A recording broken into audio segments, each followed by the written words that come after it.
Okay, well, it's almost 1:05 here, Central Standard Time. We're going to go ahead and start our meeting. I'm David Knight with Project JFK CSI Dallas, and along with my co-host Casey Quinlan. Brian Edwards can't join us today, but he's here in spirit. So first thing I want to do is kind of talk about a few things on the to-do list here that I've made myself. So the first thing I'm going to do is do a quick screen share.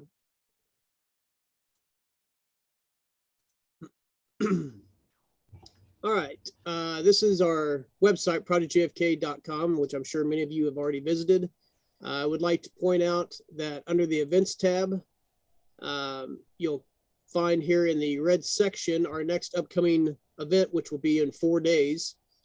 This is Project JFK CSI Dallas presents On the Trail of Truth and JFK Assassination, the Spotlight series with special guest David Denton. That's going to be this Wednesday, August 25th, 2021, from 6 p.m. to 9 p.m. Central Standard Time. Virtual event on Zoom, and he's going to be talking about his presentation is titled "Coup d'etats in America: What do the JFK files tell us?" Part 1 is going to be Dulles, Hunt, Morales, and Harvey in the new documents.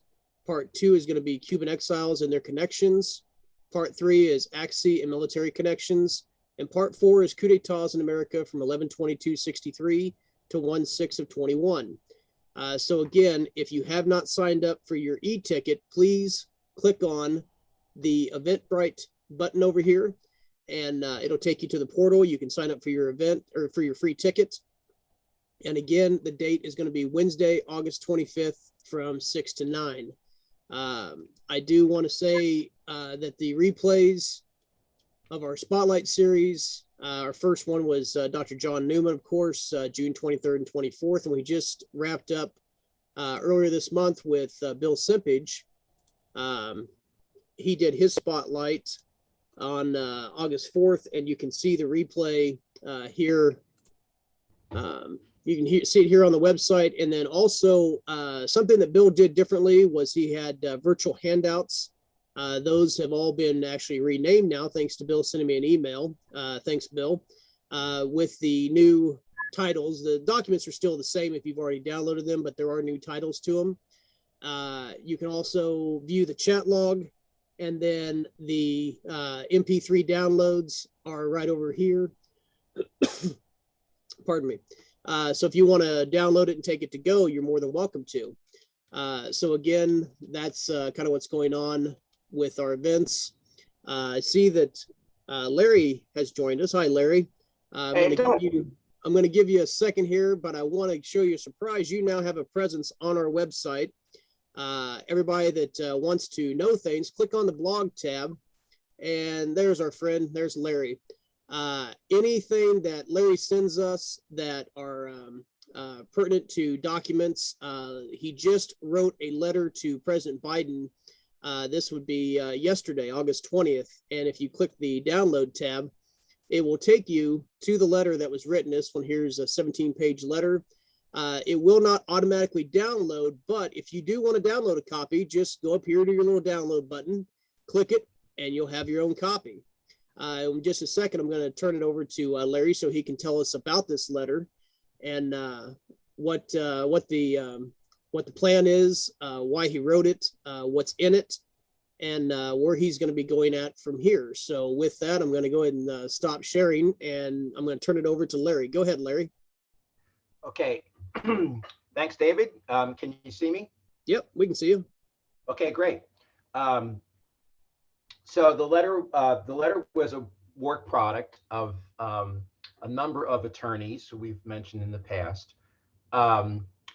And we sent it to the president yesterday after a summer of edits and working. And also we've been having some back channels with some of the people in the White House and at the National Archives. So the letter is essentially asking the president to order the executive agencies, particularly the CIA and the FBI, to release all of the JFK records, except for those that are truly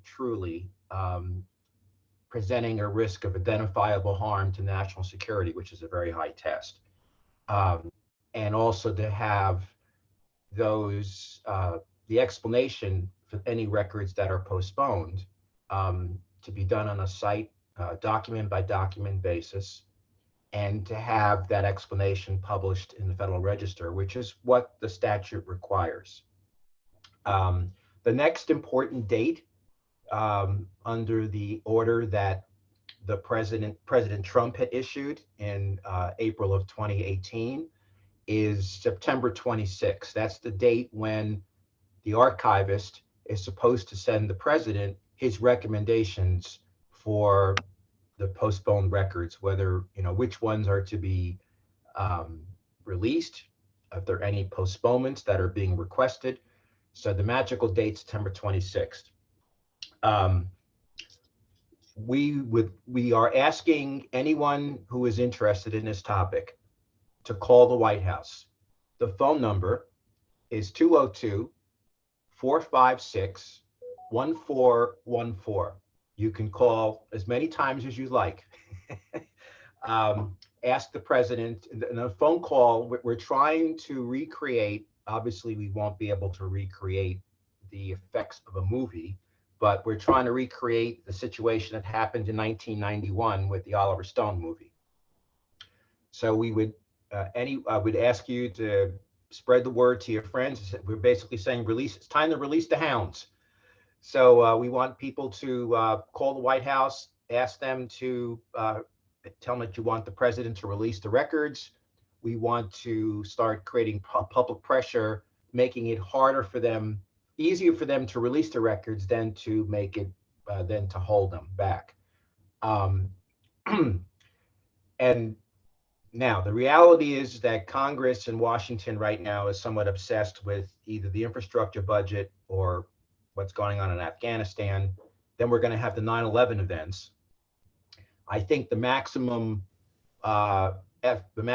effectiveness will be after 9/11 and before September 26th. But certainly doesn't mean you can't start calling now. But we're going to also launch a media effort as well. But we're going to wait till after 9/11 because the media is just not going to pay attention till then. We have been told informally that there have been requests for postponement, and that the National Archives is still shut down because of COVID, and they have severe staffing constraints. So the odds are that there will not be a complete release, even if there were no request for postponement. We have been asked informally to come up with a list of priority documents to be given to the White House for consideration. That's like sort of a dual-edged sword because on the one hand, we're kind of letting them know what documents are really important that they may not want to release. But on the other hand, there are new people. There's a new person that's at the NSC. That person's going to be the point person internally for working with the CIA and working with the president to make the decisions. He is brand new to this. He doesn't even know much about the JFK Act. That's a good thing. So we're taking it on that it's a good faith request. And so we're going to spend the next week or so coming up with a list. Jeff Morley's working on it. Rex is working on it. If anyone has any ideas, I see Joseph just sent a chat. Please send it to me, and we'll put them together. And then, I don't know how we're going to go from there. We still have to talk about it, but we'll come up with a list and provide it to the president. So just to prepare everybody, there's likely not going to be a complete release, just on grounds of COVID. Now, if Bart's on the phone, he's probably going to use a British term for that description. Something stronger than rubbish. But that's what we're told. So that's sort of the state of play. And what we're going to do in once we get past 9/11, we also want to remobilize an effort with Carolyn Maloney to try to get Congress to hold an oversight hearing before September 26th, to hear from the archivist about, how the agencies are complying with this request. Now, the September 26th date was established by President Trump. Everything that we're dealing with right now is like, it doesn't comply with the statute. President Trump came up with this date. So, um, President Biden could decide that they need another 6 months, and do another postponement. We're kind of past the statutory deadline. So we're trying to do, put as much pressure. We're going to do a media campaign. We're just going to try to do as much pressure, to get as much documents out. And you got the role you guys can play is start calling the White House. I will also send David the phone number for the House Congressional Oversight Committee. I'm going to send Carolyn Maloney a follow-up letter next week, enclosing this letter to the president and asking her to hold a hearing before September 26th. Once that goes up, then you can start calling her as well. But please get your friends, everyone, start calling the White House. Make it known to the White House that this is an important issue. Obviously, there's a lot of noise right now to try to get through, so we need lots of phone calls. I did file a FOIA request. So we don't know if we're going to actually see the recommendation that the archivist makes to the president, the actual document, like the one that was made in March of 2018. We have never seen that. I did put a FOIA request in for it, and that was denied under the deliberative process exception. So we're going to pursue that. We have to appeal that denial now administratively. And if that does not result in any release of records, then Mark Zaid, who is on our team, is going to help us file a lawsuit. So, but we're going to hold off on lawsuits for this request until, we get a response. It seems like we know that the people at NARA are on our side. They would like to release these records, but they don't have the ability to if the CIA is the one that says don't release it, right? I mean, they could try to urge and work with the agency, but the agency says no. At the end of the day, they have to make a recommendation to the president, either overrule the CIA or agree with the request. So NARA doesn't have any authority, but the people are on our side. The Public Interest Declassification Board also was interested in this release, and they're working with NARA to try to help this process also. When you look at the letter, you will see names that you might be surprised on there, like, people that support the Warren Commission findings. What we wanted to do is make it clear to the White House, this is a nonpartisan, everyone that is interested in the Kennedy assassination, regardless of their position, wants the records released. And when you call, this is not about conspiracy. This is not about trying to figure out who killed the president. This is simply about complying with the JFK Act.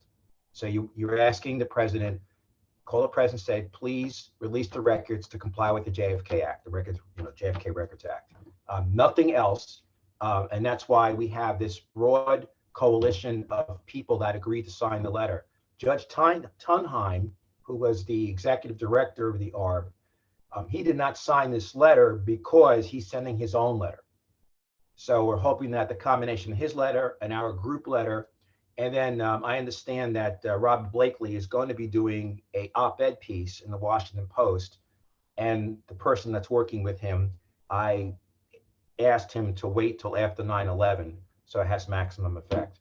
So I think that's, if people have questions, the letter is going to should be at the White House now. So you can feel free to call. Probably wait till Monday because people aren't going to be around this weekend. But start calling the White House. Again, the number is 202-456-1414. That's the switchboard, and tell them that you want to leave a comment for the president. I will. Perfect, Larry. And, I want to make sure that we send a thank you out to you and your team for doing the hard work that you're doing on the, especially on the legal basis of getting the government to actually do what, should have already been done by now, which is release the documents.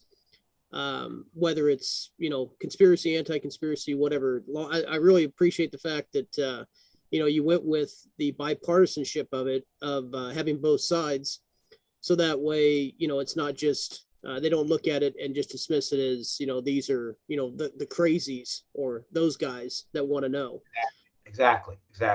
And Andrew Iller, who is one of the people on the team, he could not sign the memo because his law firm has some interactions with the federal government.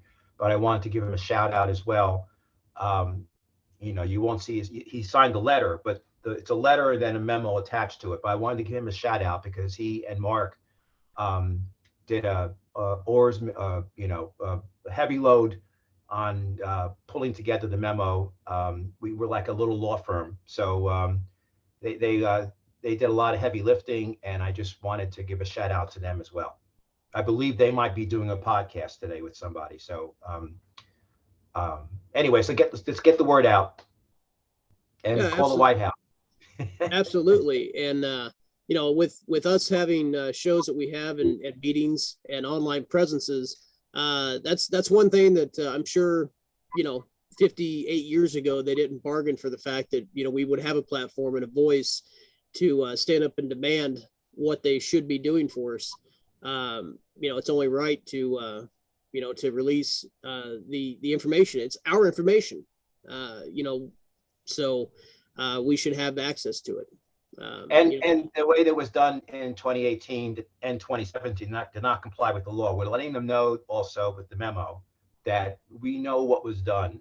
This whole thing was orchestrated, and that we're not gonna sit by and let them do something illegally this year. So we gave them a memo, kind of a little presumptuous to tell the president this is what we think the law is.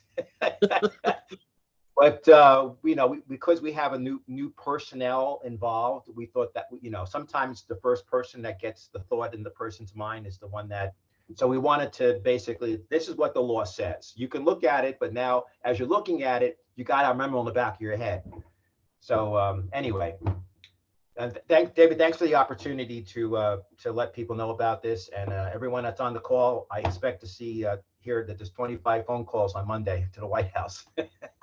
Yeah, everybody needs to do their part. And again, that number was 202 456 1414. Okay, everybody write that down. Or Dave, if you could put that number on the website. I absolutely will. Okay. Yeah, good. I absolutely will. And also any of the letters, like the Carolyn Maloney letter that Larry spoke about in previous sessions here on the show. And then also those are on the, again, projectjfk.com's website. In the blog section, that's where we're going to keep Larry at. And also that's another section to where anybody else out there that wants to, share something with the researchers that go to our website. It'd be I'm kind of in the process right now of adding a few extra sections and changing a couple things around to make it, more user friendly. I think our website's pretty user friendly. The comments I get from it, there's a lot of information there for people to get on, and the average person usually spends between an hour to 2 hours on our website at a time. So that always helps us out. And again, I do want to I want to step in here and talk about two more things before I let Casey have the floor. So if you get a chance to, if you have a pen and paper right now, you want to write this down. Details will be coming out within the next week to 2 weeks. Me and the Brain Trust here, Casey and Brian, were working on details, but November the 13th, November the 14th of this year is going to be our next virtual conference. It's only going to be a 2-day event. It's going to be from 8 a.m. to 6 p.m. The cost will be around $60 for adults, $40 for students. Like I say, the details, speaker list, and all that will be released on our website, and we'll be talking about that in future journey meetings. But I just want to let everybody know, I did see that, you know, CAP is having a conference. I don't know if it's going to be in person or if it's going to be virtual, or who it's going to be open to. I know that Judith Baker is going to have one again this year. I don't know about Lancer yet. Lancer sent something out about, you know, keep in touch, or, you know, stay tuned. We're going to have some sort of announcement. Right. Yeah. I know that. I know that usually she announces things sooner than now, but again, I don't know what she's having, but you know, of course, I just want to let everybody know that you know, those are conferences that are coming up, and you can always go to their websites and check them out. And like I say, ours is going to have details here pretty quickly, what we're going to be doing. And the other thing I wanted to do was send a quick shout out. Let me share the screen here again. Do a quick shout out on our home tab. We have the Help Our Cause, where people can go on and donate through PayPal. You can use PayPal or any of your major credit cards. But the list that we have so far, of course, Larry Snaff, Brooks LaPlante, Rick Bucarelli, Russ Baker, J. Gary Shaw, Alan Cohen, and Bruce Towers. You donate to us and help the cause, your name goes up on the wall. So it's a good cause, I think, that we do. This money is not used to pad our pockets. What it's used for is to continue research, getting equipment to do archiving of documents, files, basically keeping the lights on and bringing the information. I don't want to say entertainment, but sometimes our stuff can be highly entertaining. But anyway, if you want to donate, it can be big, it can be small, you know, give till it hurts, not to sound like the old Jerry Lewis telethons, but the opportunity to go on there and you know, pass a little bit of dinero our way, so we can keep doing what we do. With that, I'm going to turn it over now to Casey Quinlan. He's got a few things he'd like to talk about. So go ahead, Casey, take it away. First of all, can you see me and can you hear me? Yes, we can see you. We can hear you. Okay. Better if we just heard you. Yeah, I know, Larry. And you look like the older version of Mickey Dolenz from the Monkees now, but That's all right. still... I got my drumsticks in the back room there. Come on. But first of all, I want to give a couple shout outs to Larry Snaff and also Bill Simpage, because I read this book in probably about 2 weeks. But and the reason I read it in 2 weeks is because I took an hour at a time to read it. But at the same time, it gave me some very good background information. And for those of you who haven't read it, The Very Best Man, it talks about the early CIA, and it gives you a very good insight. There are some howevers that I could argue with, but I don't want to get into that. But it is an excellent book to read, and it gives you some very, very good background of who the CIA was immediately after World War II and into the 1960s. So thank you guys again for this. And again, it give you kind of an idea. When I read a book, I really rip it apart. Holy cow! Well, what?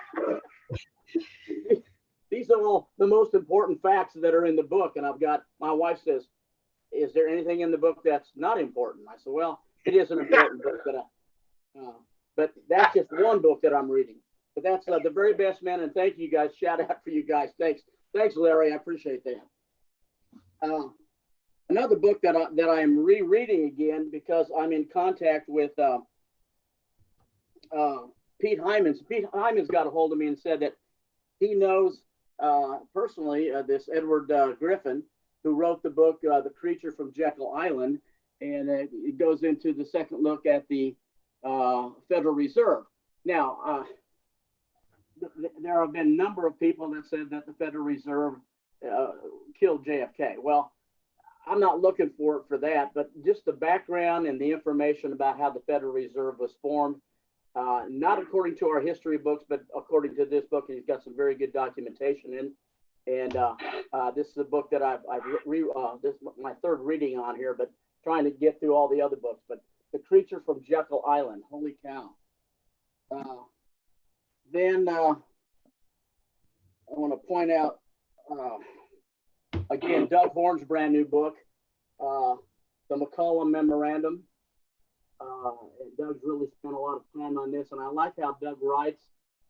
It's very simple to read because I'm a simpleton, and I need to go back and reread it and mark things down. But it gives you a background of 1940 and 1941 as to the documentation and the meetings that were held just prior to the bombing of Pearl Harbor, and ask the question, did Roosevelt know? And I'll let you guys take a look at this, but I think Doug does a super job of getting into this. And it's a book that's probably about, let me double check, it's about 450 pages long. So the McCollum Memorandum, Story of Washington, D.C., 1940, 1941. And I got to give a plus call out to one of my mentors, Gary Shaw. Gary told me a long time ago to get this book. It's Brandy. It is a portrait of an intelligence officer, Frank Brandestetter. And I just got it in the mail because they were out of them on Amazon. Good God, I'll tell you what, if Amazon doesn't have it, then nobody has it. But it just came in the mail. So this is another 500-page book that I'm reading. But the first chapter that I turned to was the ACSI, ACSI that John Newman was talking about. And I am sure that Professor Denton is going to mention the next 4 days about his information and the documentation that's coming out of the archives about ACSI and the information on that. So Brandestetter is a Dallas person. He's a colonel, and I'm trying to figure out. I usually don't go to the end of the book, but I think he's still alive. So. Oh no, Brandy died years ago. He did? Yeah. And by the way, there are two books about Brandy, and I've gone through them extensively, and they're both very important to read because they have completely different interpretations of them. Yet both of the books appear to have been written by insiders who seem to have had some sort of an agenda of creating an institutional history for the service itself. So they kind of hide a lot of stuff in plain sight. Very tricky to read them and figure out what's really going on, but both those books are good. All right. Is this Russ talking? Yes. Okay, Russ. Yeah, I appreciate that. And you've gone through both books already? Many times, yes. Okay, good. Well, like I said, I've had this on back order, and they finally sent it to me. And my wife says, "Where are all these books coming from?" And I said, "Larry Schnapp sent it to me." So Great. all right. The last book that I want to put out is this one here. It's called God, School, 9/11, and JFK.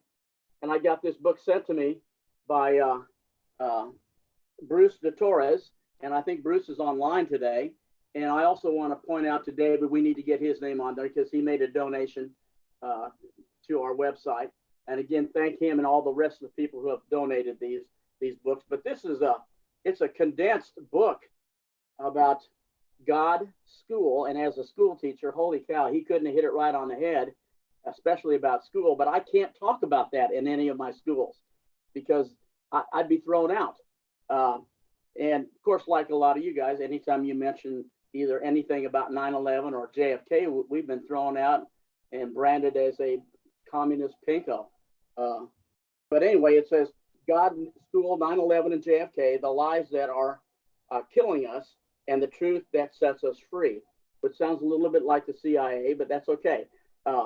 He hits a lot of very, very good heavy points in here. And the second to the last chapter is COVID-19. And it's interesting to see where all of this may have started. So again, promoting that book for Bruce. And Hey, Casey, you should invest in that. What now? You should be having stock in that company that sells those Post-its. Oh, absolutely. Good Lord. I run out all the time, and I'm sitting there going, I can't read anymore. My Post-it's not here. Well, and you know, like any type of researcher, I mean, I've got books on my library shelf right now that are underlined, highlighted, you know, but I've got them earmarked, and it's just one of those things. And I just sit back and I go, there's got to be an easier way. So to be honest, I have the same approach with magic markers. I have 4 different colors I use depending on, you know, the first through is like yellow, then it goes, I think, green, or I mean blue, and then it gets to pink. You know, I keep getting further and further refined. God forbid that I would give this to John Newman, because John Newman would find something in it and he'd say, hey, it's been misfiled for the last 30 years. Of course, when I first met John Newman, that's what he told me. He says, I was just looking for how the Vietnam War started. And he says, good God, he says, we found files in there on JFK that were misfiled. And I'm not so sure if most of the files on JFK haven't been misfiled. But anyway, I wanted to give the shout outs to you guys. Thank you very much for keeping me in reading, and also keeping a couple of companies alive with the number of trees that we're cutting down that we all have to read.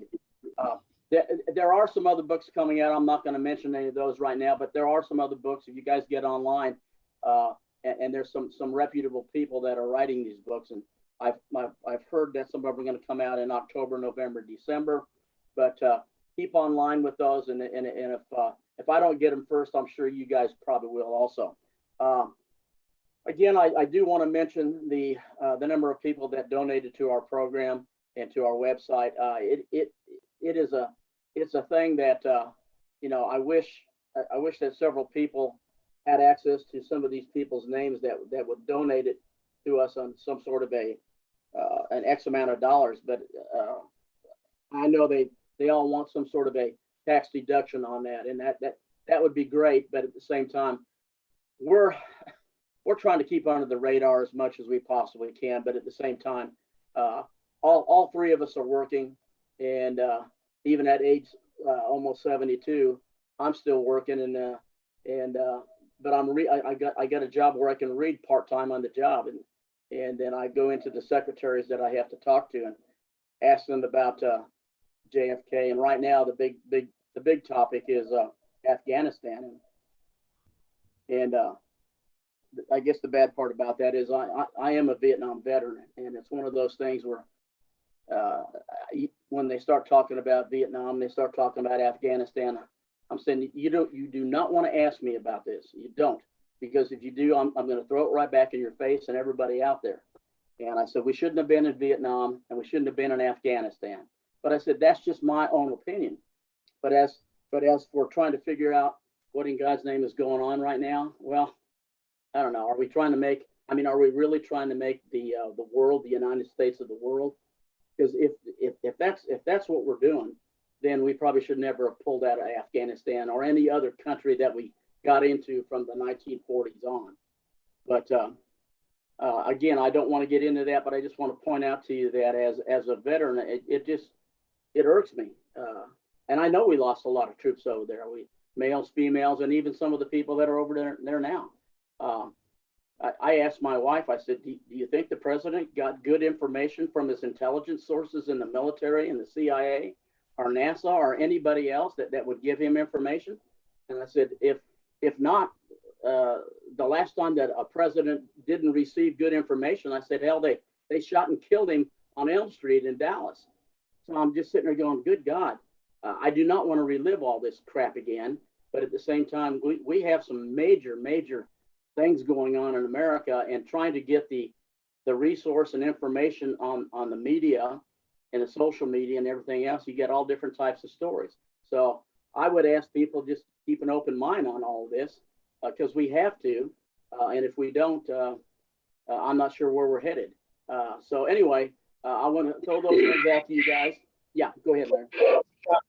The one thing that I'm concerned about, relevant to our topic, is one of the reasons they hold back the JFK records is because there may be some sources or family members of sources that they don't want to expose to harm, right?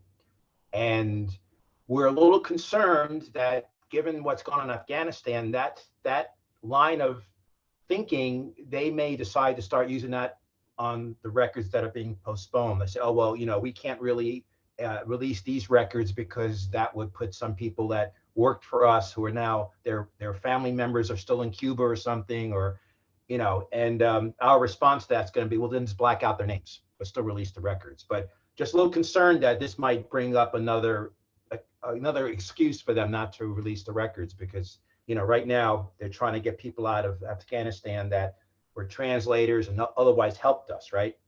And that could absolutely, yeah. That's a very good point. And I know we could debate this for hours, but at the same time, I just want to point out that what's going on in the world today, and in the United States being a focal point on a lot of this stuff, is puts us right in the middle of everything that's going on. And I do remember being from Kansas City. I do remember the entire city being shut down. Not only on November 22nd and that weekend, but also the biggest thing that I saw was when Martin Luther King was assassinated. I mean, they shut the city down at 7 o'clock in the evening, and I was out running track. And I was a high school senior, and I was told by my coach, he says, you drove these 6 people down here. He says, can you get them back before 7 o'clock? And I said, pedal to the metal. I said, I'll try to drive safely as much as I possibly can. But we got into a main artery and just outside of downtown Kansas City, and we had our track uniforms on. God forbid our school colors are blue and white, and most of the white that we had on, we had white hoods. And I'm sitting there going, take the hoods off, okay, guys?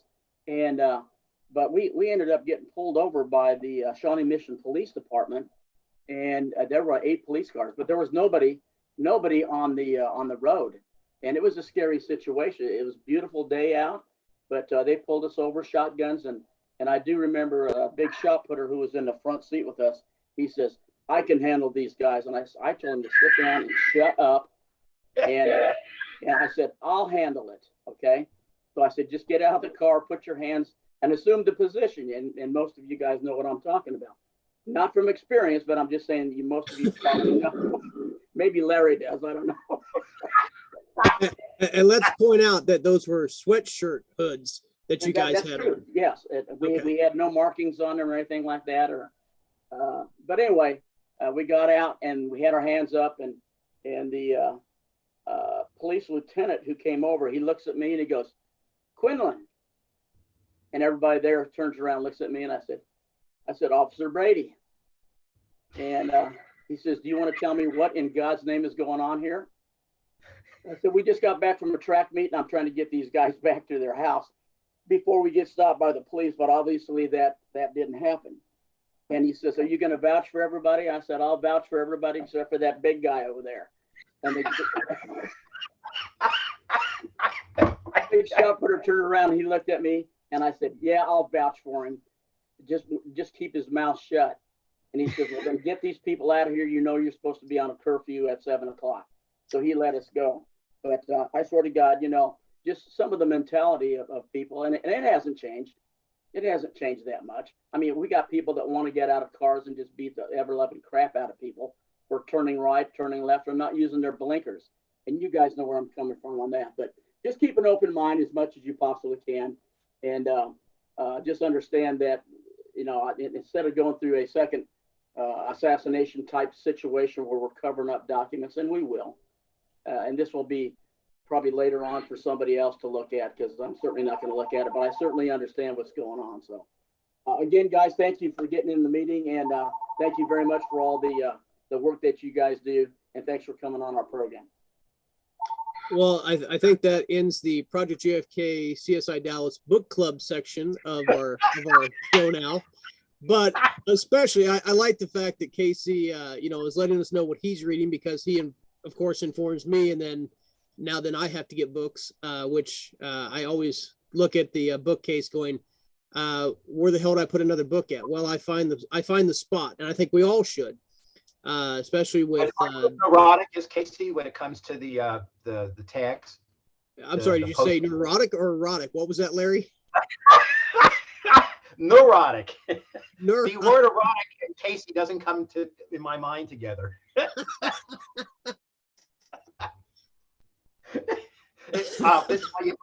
might have to delete this part of the recording. Well, Larry, at least they're not picture books, okay? Hey, Casey. Yeah. Hey, Casey. If that kook outside the We just lost your audio, Brooks. oh really? Oh, there you are. There you are. Oh, okay. I was saying if that kook outside the Library of Congress did have a bomb the other day, we'd be all right because Casey's got hard copy backup of everything. Yeah, you know that for sure. So He has the hard copies. I have the digital. So yeah. there you go. There you go. Well, I know that definitely, speaking of, not only JFK, and I don't want to get off topic, but there's just a lot of shit going on these days. That's the only word I can use for it. And I think that word covers it for what's going on that we read about daily, or we watch the news and see what's going on, like what you just mentioned, Brooks, and the whole thing with Afghanistan now. So it's one of those things where every time, well, I'm not saying every time, but we like what Larry talked about a while ago, we want to get the information out there on the release of the files, and there's always gonna be something on the front burner, and we always seem to get our what we want to have happen get pushed to the back burner. But we've got to simmer there for a little while, and then we can bring it back to a full boil. Well, we do have the September 26th date, regardless of whether it's legitimately established, and that is the hook to get people to focus on what's the archivist going to do, what's the president going to do. So and that's why I suggest after 9/11, which to the 20th anniversary understandably is going to be a lot of media attention, right after then there'll be that 2-week window where we could try to get maximum exposure to our issue before they start going back to the budget issues.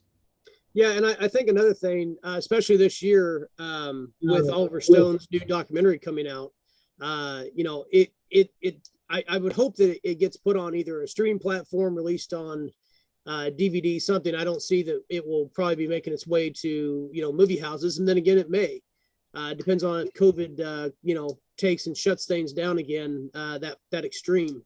The But I last think I we're heard, having. the last I heard, he has been unable to get U.S. distribution so far. Well, there's always, now I'll throw the shout out to Mr. Stone. There's always the route that Project JFK CSI Dallas would love to carry.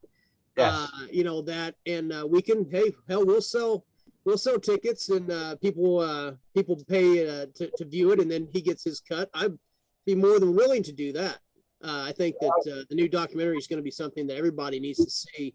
To contact D'Eugenio and see if he can get back to Stone, because it's showing in Europe, but no one's picked it up here in the U.S. Yeah, we would be more than happy to do a screening.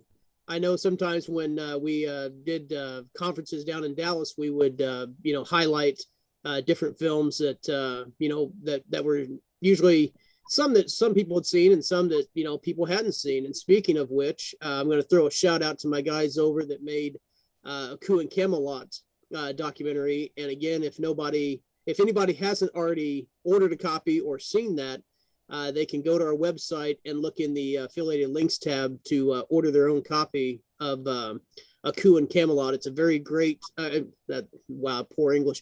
It's a very good documentary that I think everybody should see and own a copy of. They have it on DVD and Blu-ray both. Speaking of, sending out some shameless plugs, I want to also send out one to Craig Ciccone. He's the gentleman that created the maps, the schematic blueprints of 10th and Patton, and also Dealey Plaza, along with his book that explains all the eyewitnesses. And we've had him on the show a couple months back. So if anybody that has not already ordered their copy of that, I know I have them on my wall here at my house, and good research material. And that's another reason why I like to say thanks again to Casey for giving us the research material, the books that he's reading. And if anybody else comes across a book that we have not talked about, or something you're reading right now that's pertinent to sharing with the class, so to speak up and let us know what you are reading or what you're finding that's out there that maybe we need to share with everybody else in the group. I do want to send out a quick thanks to Russ Baker for joining us in our meetings, and of course his website at Who, What, Why. I believe that's the Russ. Give me your website real quick. I don't have it here. Yeah, you got it. whowhatwhy.org. That's right. That's right. Well, definitely want to thank you for partaking in sharing in our meetings, and you've always got great information. And we're gonna have to talk offline and see about giving you a speaking spot at our conference. See if we can get that planned out. With that, I think I've pretty well spoken enough. Would anybody? I think let's see. Joe, are you in the room with us? Joe Backus?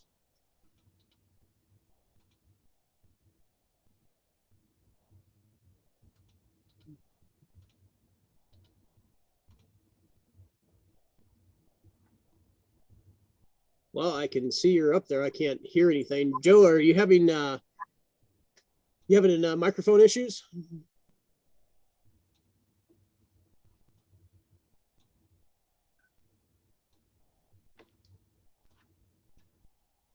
I see that you're unmuted. We can't hear you, but if you'd like to maybe restart your computer and come back in, if you'd like, or if you want to, I know you asked who was speaking today. If there's something you wanted to share with us, we'd love to hear from you. He did just type hello in the chat. Yeah, I see that in the chat here. I see his microphone's unmuted, but I just can't hear him or see him. Sometimes that happens if. Oh, he's got mic issues. I got it. Well, if you can fix your mic issues, Joe, we'd love to hear what you've got. Russ, while I've got you up here, tell us what's going on with your website and what are you working on these days? Well, trying to run a nonprofit news organization and cover all the craziness in the world with very limited resources. So we work long hours trying to do what we can. But we're growing, and it's a difficult environment. There's a lot of noise out there, but we've got a great group of people, and it's an interesting model because we have just enough budget to pay a kind of a skeleton crew, and then we build all the rest of the organization out with pro bono. So we've got tons of people, lawyers and accountants and this and that, who just came on to help, and we built a whole organization on that basis. I also am working on a Kennedy book I've been doing for about 12 years now. I'm hoping I'm down to the last 2 or 3 years. I've got a group of volunteers, 6 people who meet with me every Saturday, and we work on things. And right now we're working on the Tippett, the wallet controversy, and we've been spending weeks on this, drilling down, and we're still finding witnesses and sources and things. And so if anybody has any expertise in really anything on Kennedy and they have nothing better to do with their time and they want to pitch in on something, I'm always glad to hear from them. We need a lot of help. We need operations managers who can get us better organized, because we got, hundreds of books and tens of thousands of documents and more stuff we're discovering by the minute, but trying to keep a handle on it is a real challenge. Absolutely, Russ. And hell, if anybody that can help your group out, get a hold of Russ and volunteer to do whatever you can. And I know here at Project JFK, anything that we can do, just let us know. Keep us in the loop on that. And just a shout out to some of the people I see on this list. I don't know him personally. I don't think William Law, but I've been reading your stuff, which is fabulous. The book depository and so on. And so we build on what other people have done, and then we try to add to it. But definitely a collaborative effort, formal or informal. Yeah, I want to say that, Russ's tentacles extend all over the world. We were trying to get hold of Dr. Porto, who was one of the only doctors at Parkland that had not been on the record. And, he allegedly had said that he had told one of the other doctors that he thought he had seen a entry wound in the president's temple. And we couldn't find him forever, and Russ found him. Unfortunately, he's at the point in his life where his memory isn't too good. But big shout out to Russ for running him down. And then we're still trying to get our buddy in Texas, the last guy that touched the rifle. He has not been too open to speaking, but I know Russ is using all his journalistic skills, and that's another important thing. Is Russ has the skill set to. Some of these witnesses have been mistreated in the past, and Russ oftentimes is the one that could actually, professionally approach them and get them to speak when they wouldn't speak to a researcher who's doesn't have the skill set that experienced reporters do. So I just want to give a shout out to Russ for his work. Well, it's all about supporting each other, and that's one thing that I know that me and Casey and Brian talked about. We reach across the lines to speak with everybody. That maybe in the past there was animosity or whatever between certain groups or individuals. We like to keep open lines of communication, because you just never know what you're cutting out if you don't if you don't reach out and talk to everybody. So yeah, definitely whowhatwhy.org. And if I don't have a link on our website, there will be one soon that you can go to from our site to Russ's site, because he does great work over there. And I've been on his site several times, gathering information and reading articles that he puts on there. I see Brooks is sitting there. It looks like he has something to say. Brooks, I'm going to call on you and put you on the spot for a second. What are you working on right now? Well, I'm working on 3 different things, and I'm trying to flip a coin between the 3 to figure out exactly what I want to talk about as far as November goes.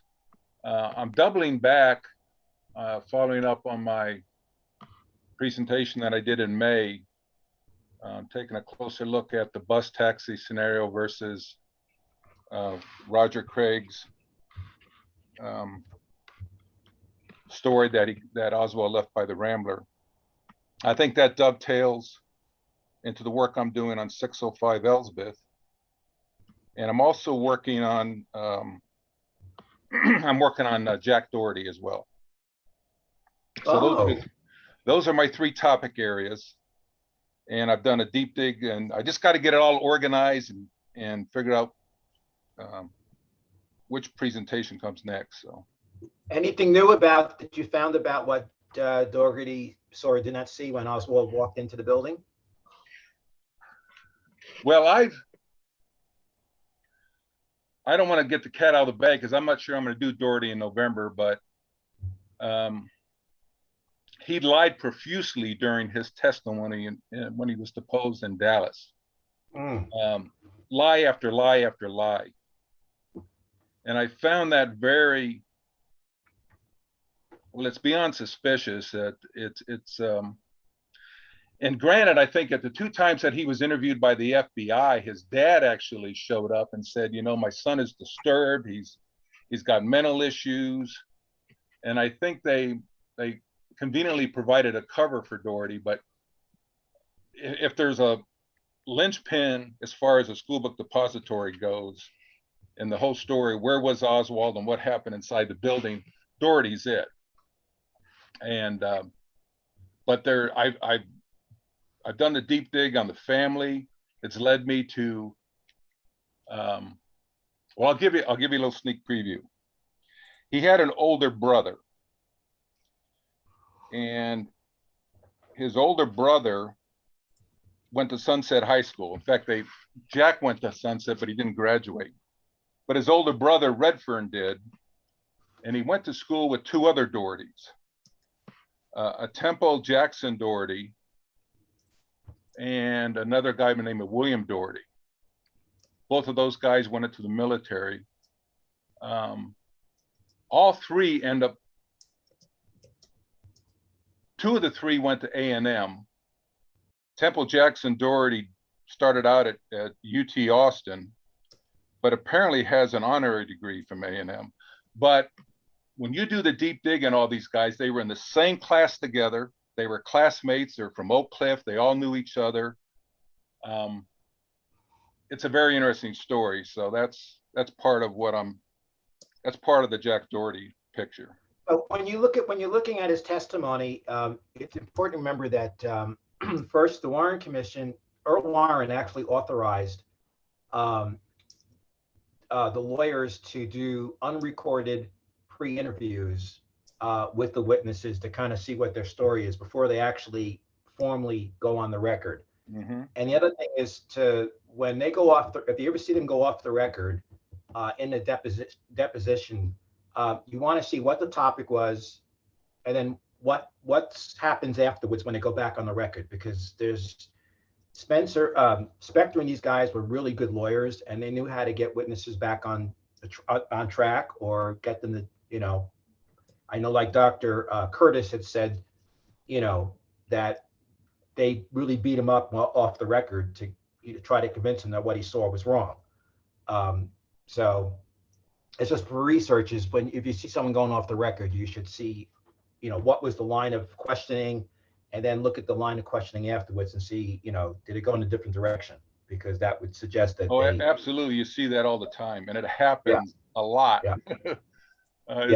It's like we don't like where this is going. Time out, and right. But it's when you read his testimony and you do the deep dig on Doherty. For example, one of the things he says in his deposition when he would, because he didn't go to Washington. I think it was sometime in early April. They interviewed him in Dallas, right? Yeah, they did it in Dallas. They asked him what he did when he got out of the service, and he said, I didn't do anything. And basically, he lived with his parents, stayed home for 7 years. Well, heck, you go to this Dallas City directory. He worked 3 years as a cargo handler at the airport, and then he worked 3 years, I think, for Goodwill Industries as repairing furniture or something like that in Oak Cliff. So those aren't jobs to be embarrassed about. So why would you, with a very simple work history like that, why would you stand there and lie to say I didn't do anything for 7 years? But that's just one example. It's just lie after lie after lie, which I find very perplexing. And I even said to Bill Simpich one day, I don't even know if the right Jack Doherty is the guy that showed up, because if he's mentally impaired, or he might under duress during testimony say something he shouldn't, or get his facts screwed up, do they want to take the risk of him being there? And so I don't know who the gatekeepers were when these people came to the federal building and showed up and say, hey, I'm Jack Doherty, I'm here to give my testimony. And he's in a room with one attorney and a stenographer, and that's it. How do you even know you got the right guy? So I just pose that question, because if you don't want to get in, because when you read some of these depositions and testimonies, they get into details. They ask you questions about your employer. What did you do? What happened next? He doesn't cover any of that, because he basically says, I didn't do anything for 7 years. Well, if you're sending somebody in there who's not the real Jack Doherty, that would be a convenient thing to do. Just say, I'm not going to talk about it because I didn't do anything for 6 or 7 years. I just stayed home.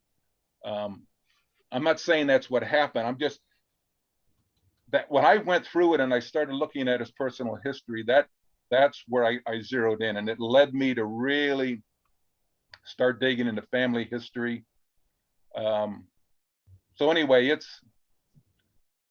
I've got a lot of interesting files, and I might cover it in November. If not, maybe it'll wait till next spring, or maybe I'll do it in a special breakout. But there's a lot to be revealed and for us to talk about when it comes to Jack Doherty.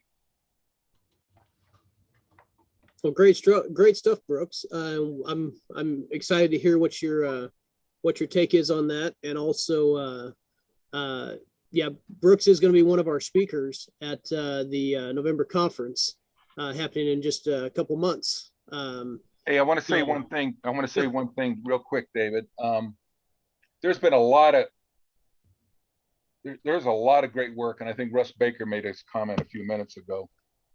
there's so many of us that are just churning through this stuff and working on our own little niches and areas. And I decided to zero in on a handful of things. And, you know, I'm trying to go a mile deep and an inch wide, because otherwise you don't do anything justice. But Greg Parker and the Aussie group has done some phenomenal work over the years as it relates. I think they've got a thing on the Beckley bunch. They've done quite a bit of work on Doherty. Those of us in the research community that are into this, we've all got to thank one another, because I use those resources often to fill in the blanks or try to go to get a better explanation of what may have happened, or, you know, who was doing what, when, and where type of a thing. But without it, it'd be a real hard task. It'd be a hard task. Well, great information there, Brooks. And yeah, like I say, we've got to what you just said of thanking each other. It's not just one person's doing everything and they're going to have all the answers. It's a team effort. It's a group effort. And Larry takes care of our legal stuff of handling sending information to the government, because that's his forte. And Russ, as a journalist, that's his forte. And some of us, as teachers and researchers, we all have our certain niches for sure. So yeah, great information there. Let me look here at, let's see. Let me get something on here, David, real quick. Go ahead. Brooks kind of reminded me of a class that I was teaching, and a lot of my students were sitting there going, well, this is too meticulous. And I said, good God, I said, where'd you get the word meticulous? I said, wow, I said, I'm all about definitions. I said, where did you get that? Well, I read it in the book that you assigned us. And I said, oh my God, you read something? So anyway, but the point is that one of the girls in the back of the room said, you just covered 700 years of history in probably about 15 minutes. And I said, well, I'm trying to catch up where the curriculum wants me to catch up. And she says, it's interesting in reading history. She goes, nobody ever talks about going to the restroom. And I started laughing. Everybody turned around and looked at her. And I said, well, you're right. I said, for 700 years, they held it. And of course, everybody was laughing and stuff. And so basically, we went off track to try to figure out exactly where everybody went. I said, you know what a chambermaid is? So we started going off into European history and stuff like that. So, I mean, there's as meticulous as you want to get, and a lot of you are very meticulous in this, it is very, very vital and important. And even if you go down the wrong avenue or wrong road, eventually, you're going to sit back and say, well, I found something out that I didn't know. But what I'm finding out is I'm tying stuff in to, and I'm going to have to go back and read Russ Baker's book, primarily because a lot of the stuff that he was saying about the Bush family is coming 360 degrees around full circle. And I'm going, I got to go back and reread that book. So, I'm going to add that to the other books that I'm reading right now. But it's interesting about how deep you want to get, even in a classroom situation. And a lot of the stuff in a classroom, high school classroom situation is surface. You hit it and miss it, hit it and miss it. What happened in 1787? But at the same time, you always get a couple of people who sit back and say, hey, what about this? And then when somebody yells out meticulous, I'm going, I want to talk to that kid. So interesting stuff, and keep going what you're doing. All right, thanks, Casey. Well, I'm going to open up the floor here. I don't know. Oh, hold on. Got Joe coming back in. Let's see if Joe's got his microphone and video fixed. And if he does, we'll turn the floor over to him. Hold on just a second.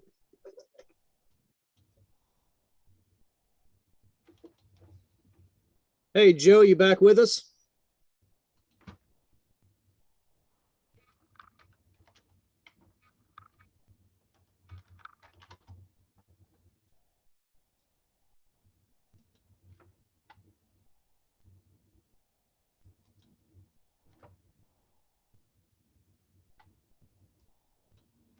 Joe, can you hear us?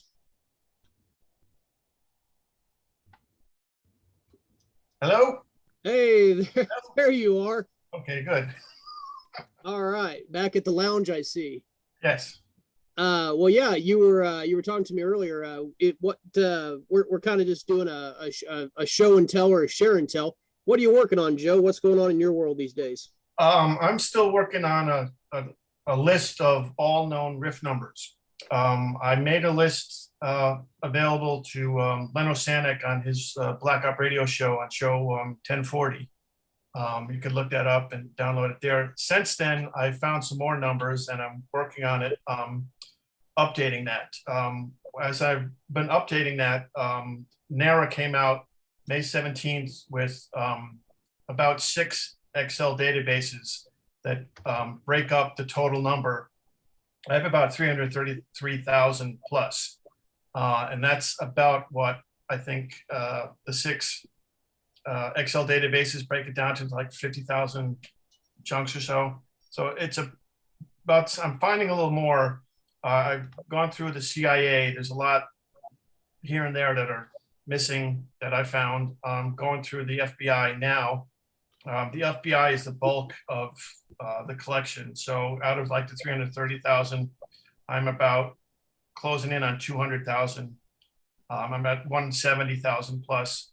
So I hope to finish this before November, or is it October 26th that they're planning to do a release? It's well, the release is supposed to happen October 26th. The archivist is supposed to notify the president on September 26th of his recommendation. So the notification on the 26th of September is what they plan to release? Yeah, as of well, now? that's the recommendation. That would be the recommendation to the president about what should be released. How are they planning to release things? Do you know? Are they doing it with the scanned PDF, or are they doing it in hard copy? If under normal circumstances we didn't have to deal with COVID and Archives 2 was open.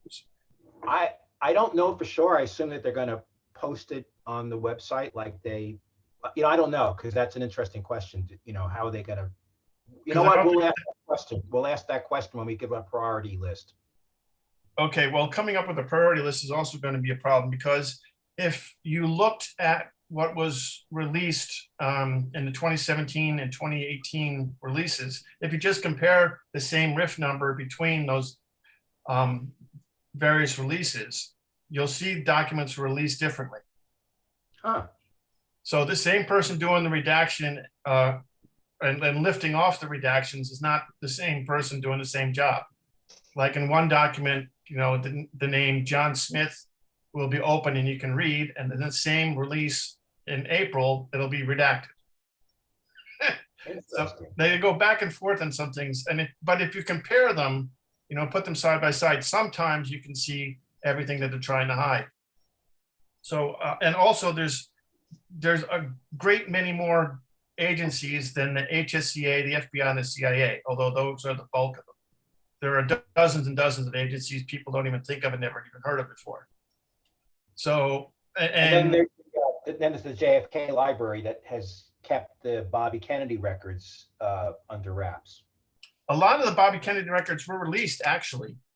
Yeah, but there are no tapes about Cuba from 1963 from any of the meetings.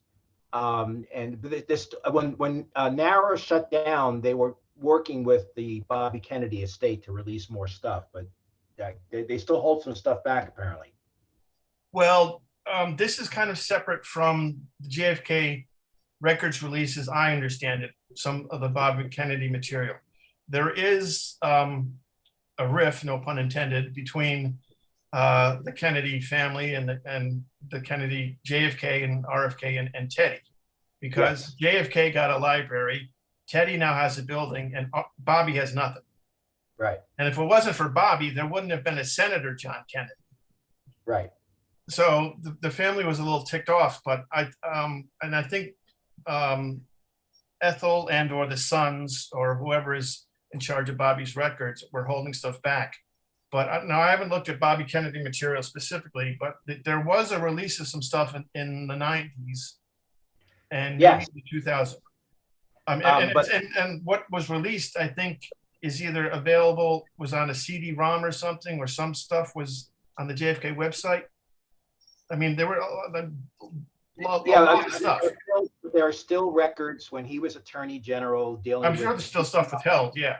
Yeah, right. And NARA was trying to get them released.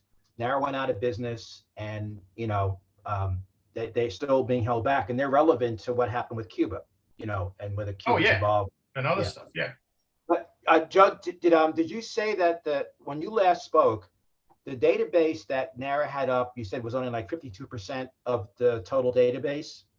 The spreadsheet they had was only like 52% of the whole database? I would, yeah. Is that been updated? You say that's been updated now or not? Well, what was on the JFK database that they had online, I would say was less than half of the material that the entire JFK record collection consists of. That online database was always way, way behind, even when the review board was around, as to what they were releasing and declassifying, and that you could just get if you were in person at NARA. Okay. So they were always behind. And even that got taken down. That was taken down in September. Right. Of this year.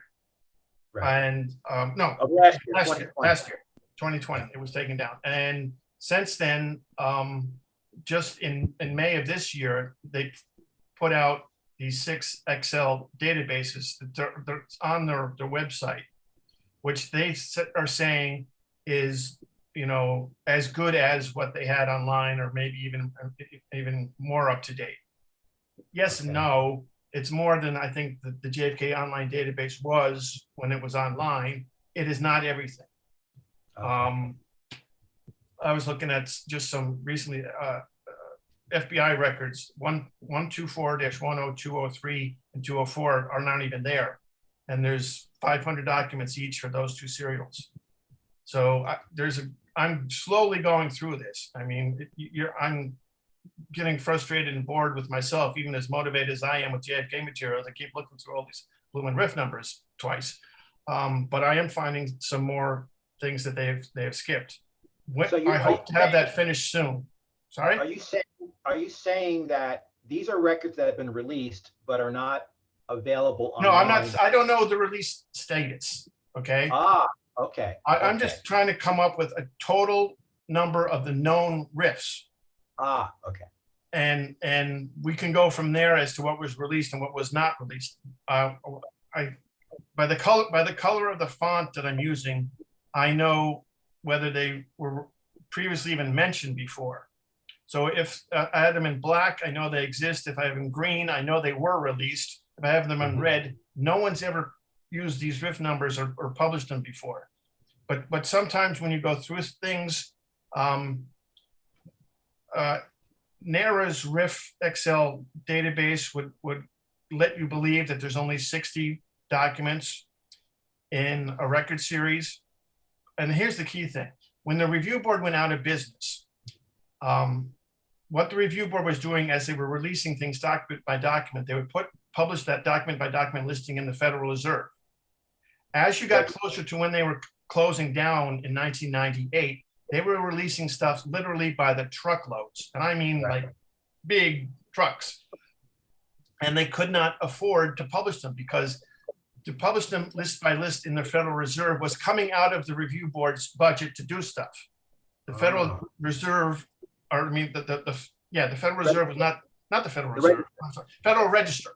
Federal Register was not doing this service for them for free.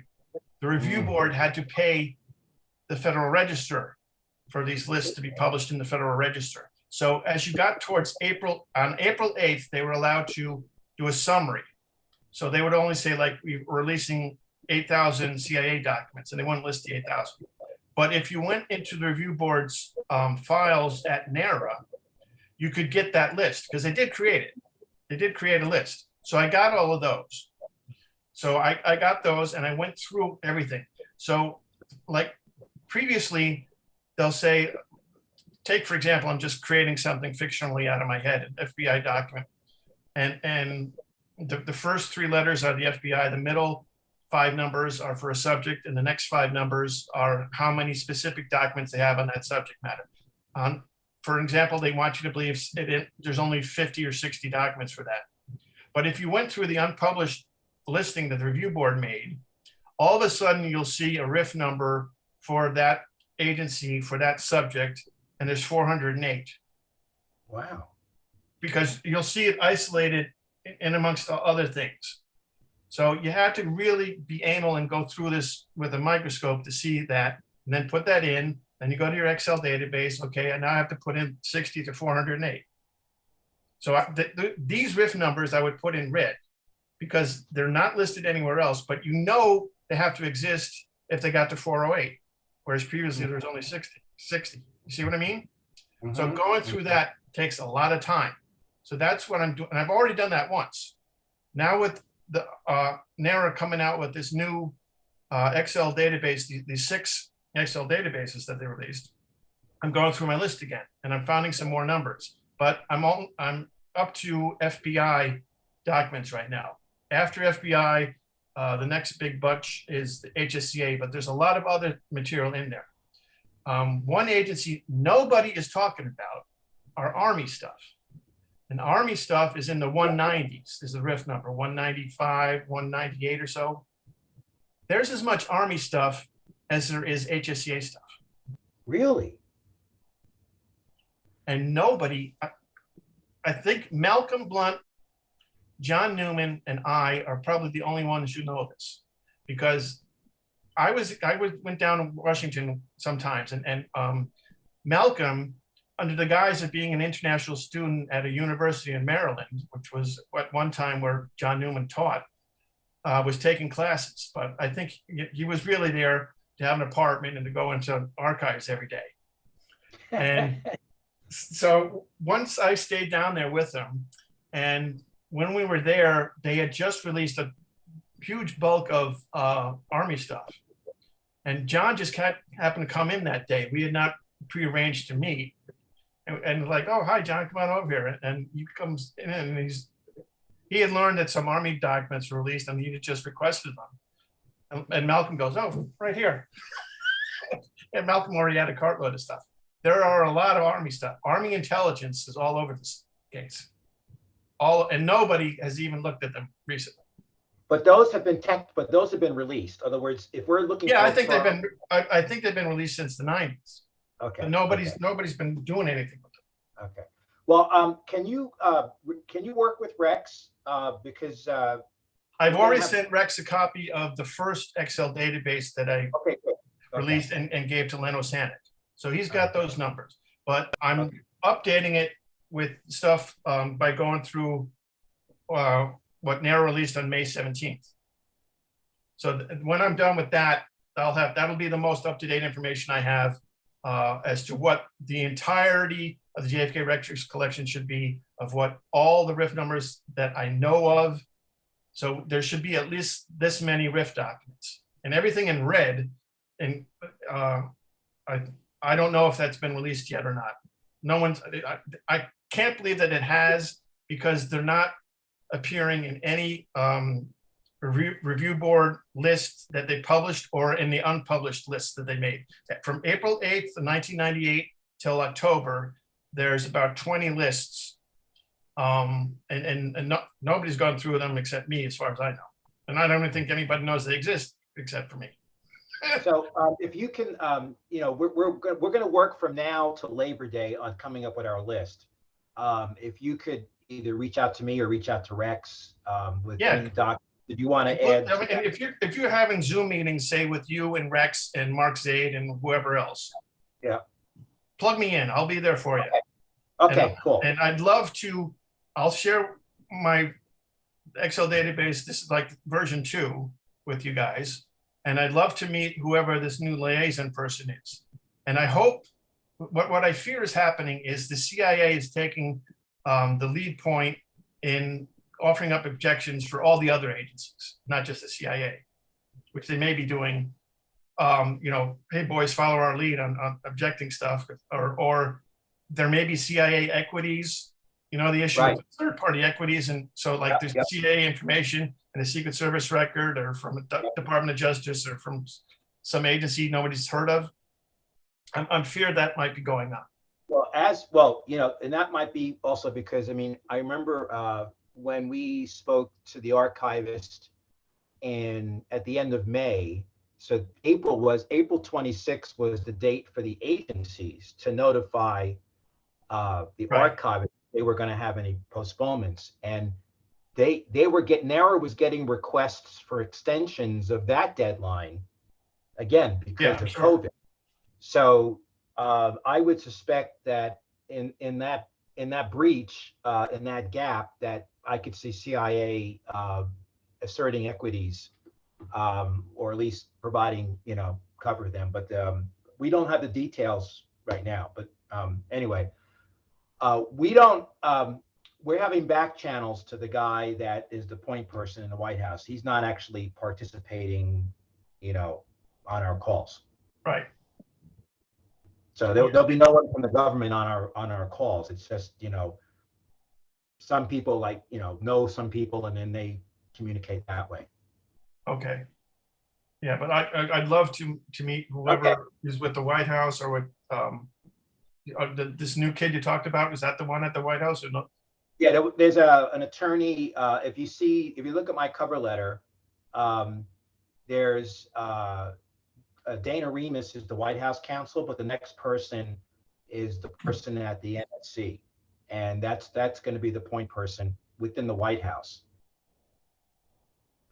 Cedar Bomb or something like that. And then we have NARA, and then the PIDB. So, but that second name is the person that's at the NSC, and he's brand new. So, he doesn't know anything about the JFK Records Act. Well, hopefully that's good. Yeah, well, we're hoping you never know when they're brand new and they don't know, because well, that's why we sent him a memo. So we're trying to educate him before he gets educated. Right. Yeah. Anyone else have a question for me or anything?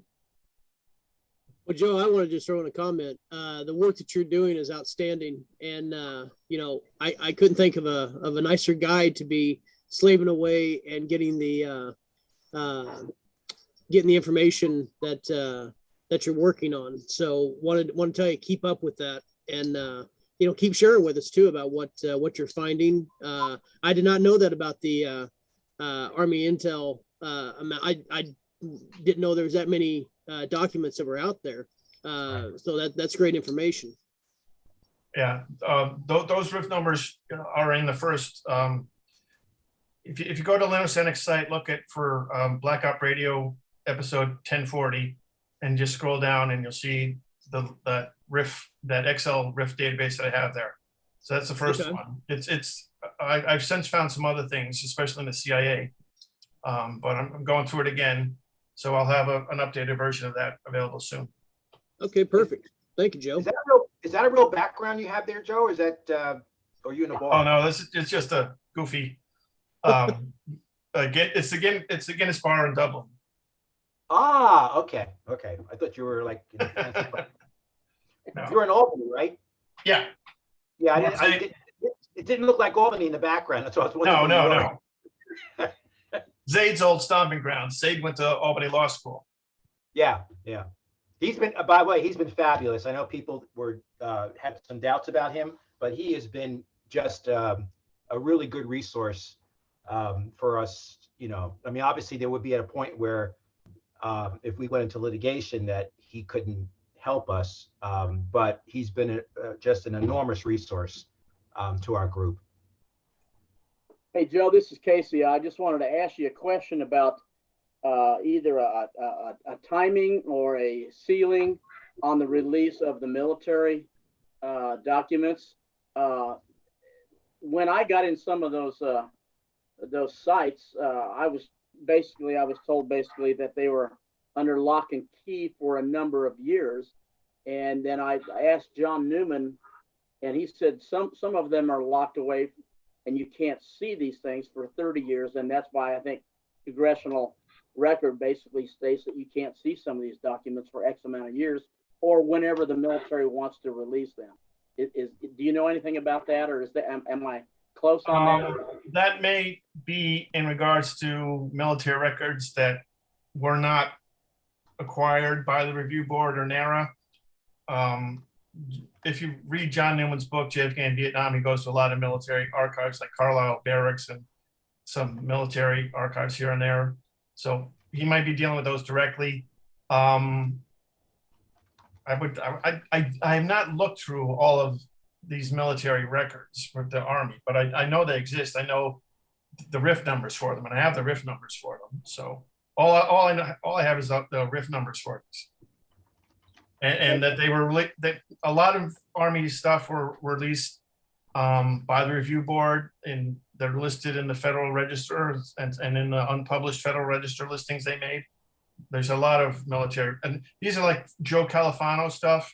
Yes. Califano. That's where we got Operation Northwoods and some other stuff. So Joe Califano helped us get a lot of stuff. But you know, if you were to break down the entire collection, you know, FBI is the bulk of it, CIA and HSCA, and then I would say the next largest group of stuff is military. And then how about Department of State? Other little agencies. How How about about what? Department of State? They were supposed to work with Russia, Cuba, and Mexico City to get records, and I don't think they really ever did or didn't do a lot. Have you seen anything? They had some trouble with that with the Department of State, with the review board. There are Department of State records. Some FBI or some stuff on Cuba and Vietnam, where a lot of stuff released. Doug Horn worked in that area a lot. But yeah. The country they had the biggest problem with was Belarus, really. Yeah. So it's interesting. Apparently the FBI is the one that fought the ARB the most. And there's actually at the Clinton Library, there's copies of some of the pleadings or the papers that were filed to try to overrule decision by the ARB to declassify. And they were the ones that were trying to use the informant or the criminal investigation exception. Yeah. And that had been when they first got going. The review board decided to test the FBI and the CIA to see how much they would comply with the law. Yeah. And they released documents that the CIA and FBI had already released themselves before the JFK Act came along. The CIA didn't fall for it, the FBI did. Yeah.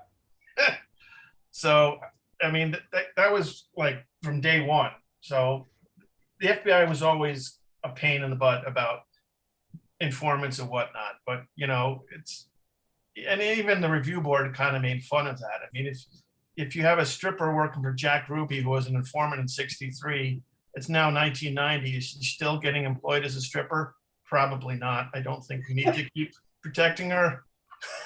You know, I don't think it's where we're, you know, ending her stripper career or the chorus gal career. Yeah. Anymore, so they actually had to. They actually amended FOIA in 1974 in response to the original FBI objections to make it harder for them to assert that exception, and they still, you know, dragged. I mean, imagine they're the only ones that filed formal appeals with the president.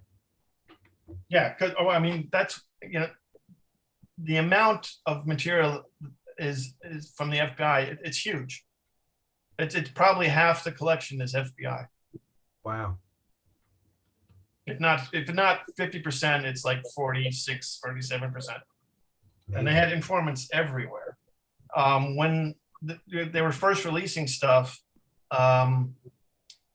in Michael Beschloss's book, there's a case about an FBI, a civil rights murder, and there's 4 guys talking in a car somewhere. 3 of the 4 were FBI informants. who didn't know the others were FBI informants. But even it's stuff going, I mean, some of the stuff you saw about some of the names of like this, the Baptist Street church bombing where the 4 girls were blown up and where the suspects were. And the FBI knew those names, had audio tapes of those guys for years, never told anybody. And some of those names you see in some of the early JFK releases. You know, you see a lot of stuff about. Casey's trying to say something, but. Casey, your microphone's on mute, buddy. You're talking about Birmingham, Alabama? Yeah. I believe that's what, yeah, okay, gotcha. I mean, there's a lot of well-known civil rights things that we now have information about because of the JFK Act. I mean, it expanded. There's a lot of material in there and a lot of crimes and a lot of smoking guns about a lot of other murders and illegal going-ons and things, you know, in the JFK Act. And when the way the law was written, if something was still classified, and you wanted to keep control of it, you had to like make some arrangements. Excuse me a minute. That's why the LBJ library suddenly came forward with all the presidential recordings that Lyndon made, and Vescos's book came out. If they didn't release that stuff, they were going to lose control of it to the National Archives. Oh. And LBJ recorded everything. I mean, everything, everywhere. They would test people out on how loyal they were to him and loyal on policies, and then he would play that against them to get them to vote for them because I got you on, you know, tape saying this, so I need you to do this and that. And that's how he got who was it, Senator Cooper? He's talking about how he got Sherman. Huh? Oh, I know you're talking about. Yeah, no. He's talking to a senator, and he's bragging about how he got Earl Warren to take the job to be the chairman of the commission to look into the assassination. And he says, by the way, you're going to be on the committee too. Yeah. Oh, so it's great stuff. Well, thank you, Joe. I want to step in here and talk about a couple of things real quick. Let me put the link here in the chat log. This kind of talks about stuff that me and Brian's been conversing back and forth with J. Gary Shaw about. Let me do a screen share here real quick. All right. Over at YouTube, this video, it's been appearing online for, you know, a few years now, but every so often it's one of those videos that if you don't catch it, you go back to it, it may not be there. This is called JFK, the West Texas Connection. This was in 1992 about the Ricky Roscoe White tale. I'm going to put a link up on our website. So if you don't get a chance to view it today, you can always go to the chat log, highlight that link, and it'll take you to the site, providing the fact that the video is there. But this was filmed in 1992 down in Texas. I think it's Big 2 News is who brought it out. It's about an hour and 47 minutes long. And it goes into great detail about Ricky and Roscoe White. I think Gary's in the audience. Gary, you with us?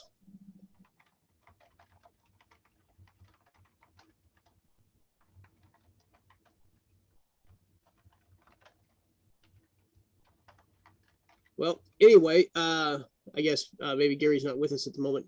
But anyway, if you've not had an opportunity to view this video, and you're interested in Roscoe White and also Ricky as well, give it a look and find out what you think about it. It's had basically, well, this is one of those ones that Vince Palomara reposted February 14th of this year. And it's had, I think, 2,640 views, it looks like. It's been viewed several times, but it's like I say, it's one of those videos that, you know, gets put up and taken down. I don't know if it's because of copyright issues with Channel 2 or not. David, Yeah, go ahead. this is There you Gary. go, Gary. How are you? Yeah, I was bringing this up because I know that, like I said, I'm going to put a link on our website for people to go and view it. But you Good. want to give me a little bit of you want to tell the audience here a little bit of a background about this film because you know it really well. Well, it was one of the earliest, really well done summary of the Roscoe White, Ricky White story. She does better than anybody I know. So if you want to know a few of the facts, a few of the findings and so forth about that incident, this is a good place to go. And I'm glad you're posting it. I think more people need to see it.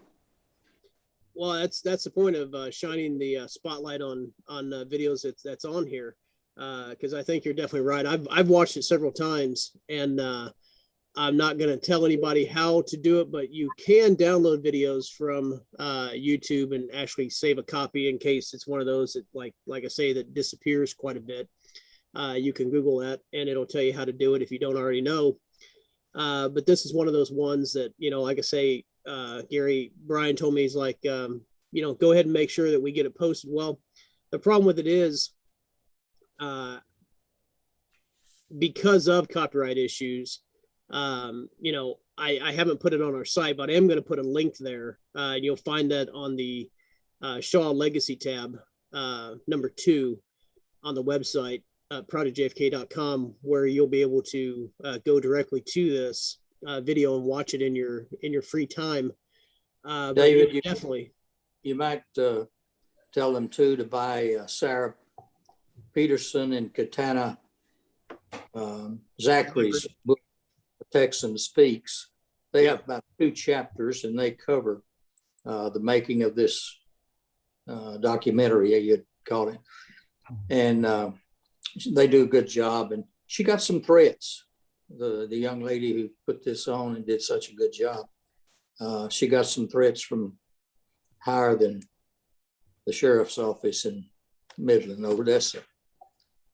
Yeah, what was this, Midland or Midlothian? What was it? Was it Midland? Yeah, this is Midland, Odessa. Okay. And, Okay. television station there. And it was probably over about 4 or 5 nights, I think, you know, about 15 minutes a segment. And it's well worth watching. Well, absolutely. That's like I said, I wanted to tell everybody about it. And then of course people will be able to go back and watch the replay here later. And speaking of, I'll throw a shameless plug in for us. We've got the YouTube channel, Project JFK, and there's about 23 videos on here. And of course, our views have definitely gone up since we started doing the journey meetings and the spotlight series. One thing I do want to point out, if some of you guys have not seen a meeting of the minds video that I filmed about 2 years ago, actually, I guess I posted 2 years ago, but it was actually filmed in 2017 is when this was filmed. But it's got Dr. David Mantic, William Law, Dr. Michael Chesser, and also Jim Jenkins. And it's one of the I filmed this in my hotel room down at the Adolphus back during a JFK Lancer conference, and it's a real intimate setting where it's just these 4 guys, basically Jim and Mike and David is sitting there, and William is as well, but they're sharing into the recollections of Jim Jenkins' memory and what he had witnessed in the autopsy room. And unfortunately, if you go to the comment section, I know that it's one of those ones where it says, well, I can't remember where it's actually at, but anyway, there's only been 319 views. It's one of those that's been filmed, and people would state the fact of it needs a lot more views. Well, there's a lot of videos like that on YouTube. But yeah, definitely if you haven't viewed this Meeting of the Minds with those four gentlemen, definitely go on to Project JFK's YouTube channel and check that out, or any of our other videos that we have on here. And if you want to see what I looked like 20 years ago, there's always me with Marina Oswald Porter on Channel 4 News in Kansas City. God, I actually had hair back then. So anyhow, Anyway, David, good job. Keep up the good work. absolutely, Gary. And pretty soon here, hopefully we can get down there and and see you here in pretty soon here. All right, great. Okay, give me just a second here.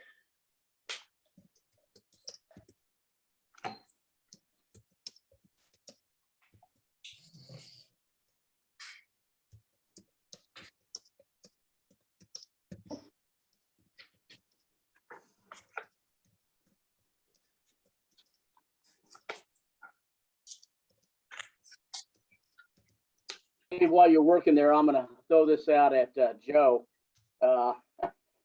You talked about old strippers. I had to throw this out primarily because my wife and I were down in New Orleans, and I wanted to go to the show bar to see what the inside of the bar looked like, and just one of those things, and get my picture taken in front of that. Purely research. Purely, and it's mostly undercover research. So anyway, I got down there. Larry, I thought you'd appreciate that, but it was one of those things. My wife says, "Who are all these people out in front?" I said, "Those are the barkers." I said, "They're saying, hey, come on in here, come on, you got to check this out, check it out."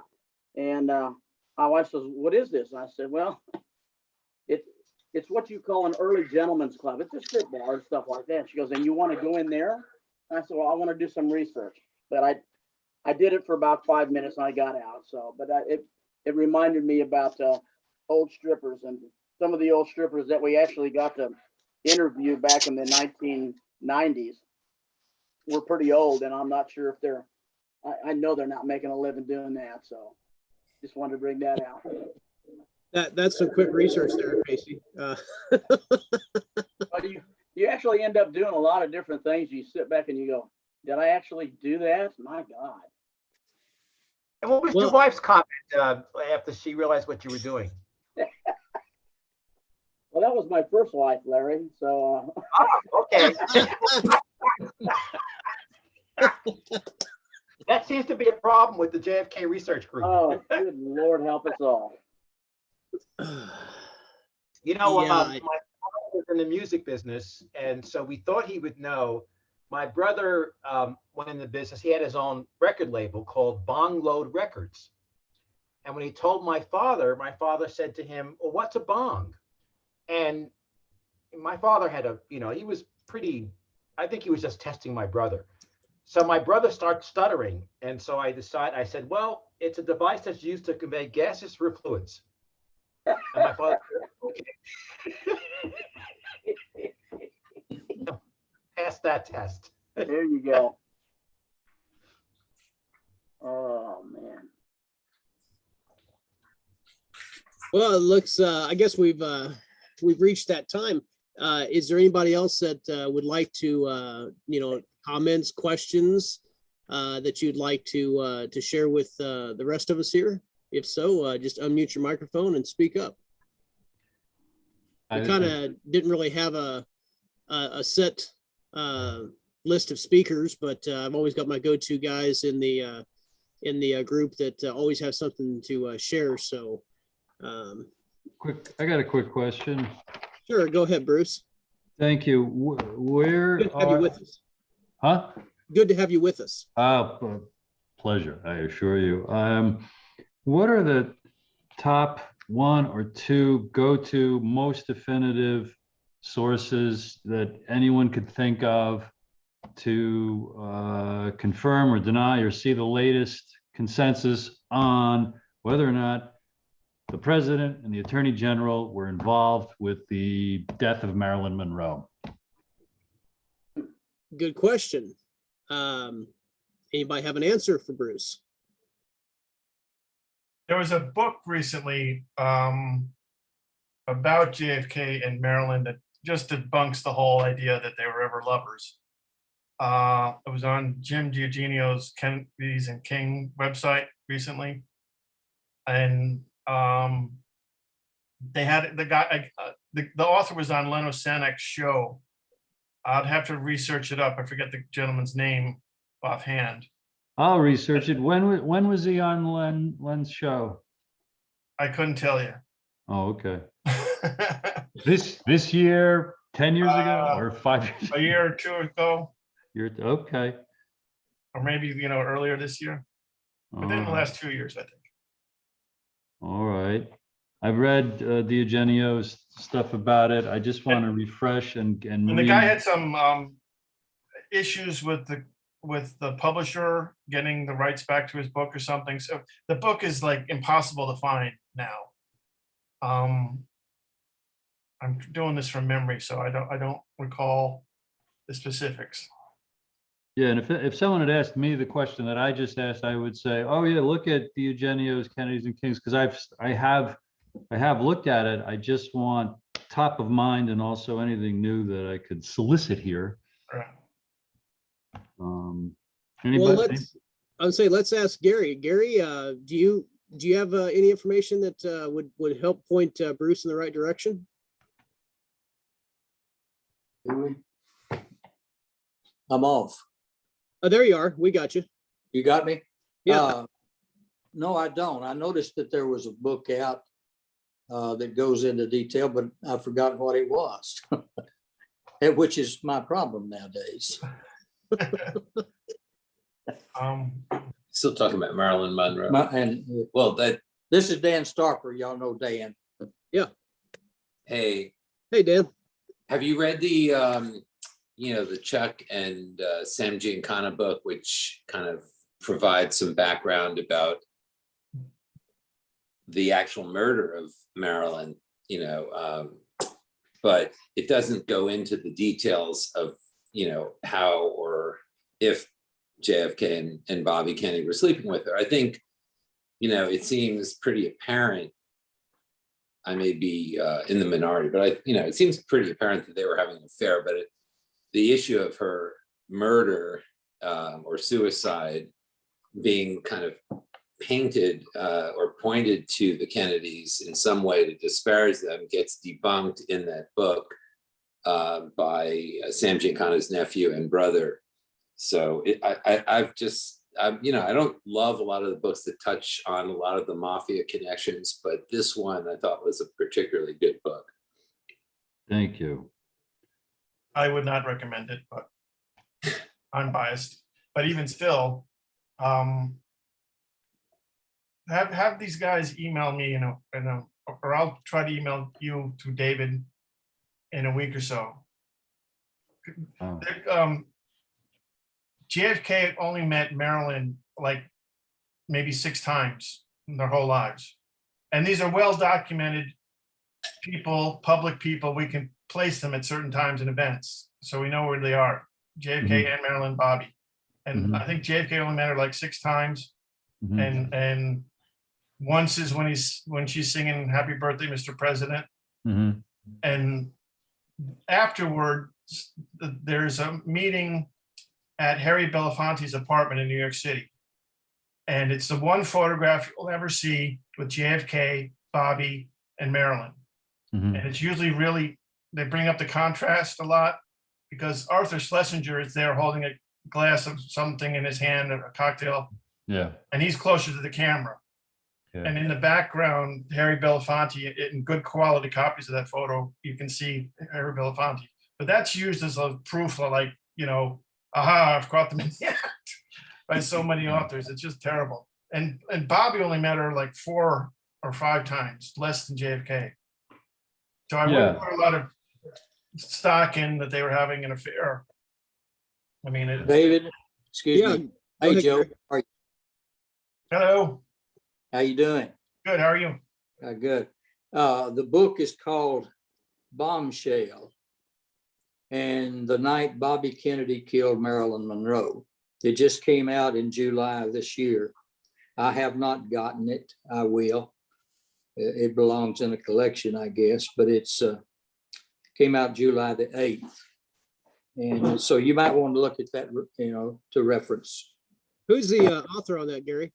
The author is Mike Rothmiller, Rothmiller. And he has a co-author, but I don't see that name on there. But the main author is Mike Rothmiller. I studied the administration and the assassination assiduously for my book that Casey mentioned at the beginning of the thing. And it's recently I was confronted with the accusations that the Kennedys were involved, and I know that my conclusion or consensus is no, it was that these ideas have been thoroughly debunked, and I pick up my book when I have to remember, like, well, what did I know or what did I say about it? But I just wanted a fresh Well, this is about as fresh as I know of, and I've not looked at it, so I can't really comment on it.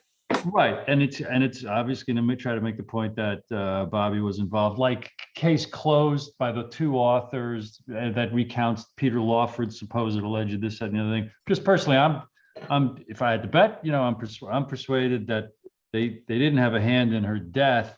I just wanted the latest and greatest, maybe ammunition to that extent, because I'm not only a Kennedy defender, but I would, that's putting it mildly. So I just, Here it is. where my question's coming from. Donald McGovern is the author, and the book is Murder Orthodoxies. And you won't find it. I think he's trying to regain the rights to it and publish it with another publisher. McGovern, and Donald McGovern. Murder. It's Kennedy and King, Jim Giordino's website. Yeah. The Marilyn Monroe Kennedy's Hoax, Part 1. Okay. Murder Orthodoxies? Yeah. Thank you. Thank you very much. Thank you. So Bruce, are you saying that when she sang Happy Birthday, the president had not met her yet? Or not met with her yet? Say again? So when she sang Happy Birthday to him, are you saying that's the first time that he actually met her? No, I think it was one of the last. Oh, okay. And then I think Bruce, you said you didn't think that the Kennedys, were involved in the killing. But Bobby, are you convinced that Bobby did go in and take away her diary? No, I don't have an opinion about that. Okay. Okay. I'm not convinced that I think it was that case closed book, The Murder of Marilyn Monroe, that says he was there. The neighbors saw him in or out maybe twice in her apartment that day. But I hold that whole book with my fingertips, and I rely on what I read that debunked their involvement. And I probably have almost an insurmountable bias that they wouldn't do something like that, but I'm here to learn. Well, I could see Bobby taking the diary, as the chief protector of the president, trying to hide that, evidence of an affair at that point in the country's history, what that could have meant to, his election. But, I can't imagine them getting involved in killing somebody. That's way, I don't think that's in the Kennedys' playbook. Yeah, if I had a clone or the extra time, I would do a mile deep, inch wide dive like Brooks into this particular subject, motivated also by what Chris Fulton wrote in The Inheritance, that maybe, or I'm going to say hopefully, Marilyn was a relationship that the president used some of these women to reach powerful people outside of the surveillance of the CIA or the Pentagon. That's one thinking about what's her name with Giancana, right? They were passing messages back and forth to each other. Yeah. Thanks, Leo, for putting that in the comment section. Leo has put the show number and also the the title there for you, Bruce, if you want to go back on Black Op Radio's episode guide and play that. Absolutely. Thank you.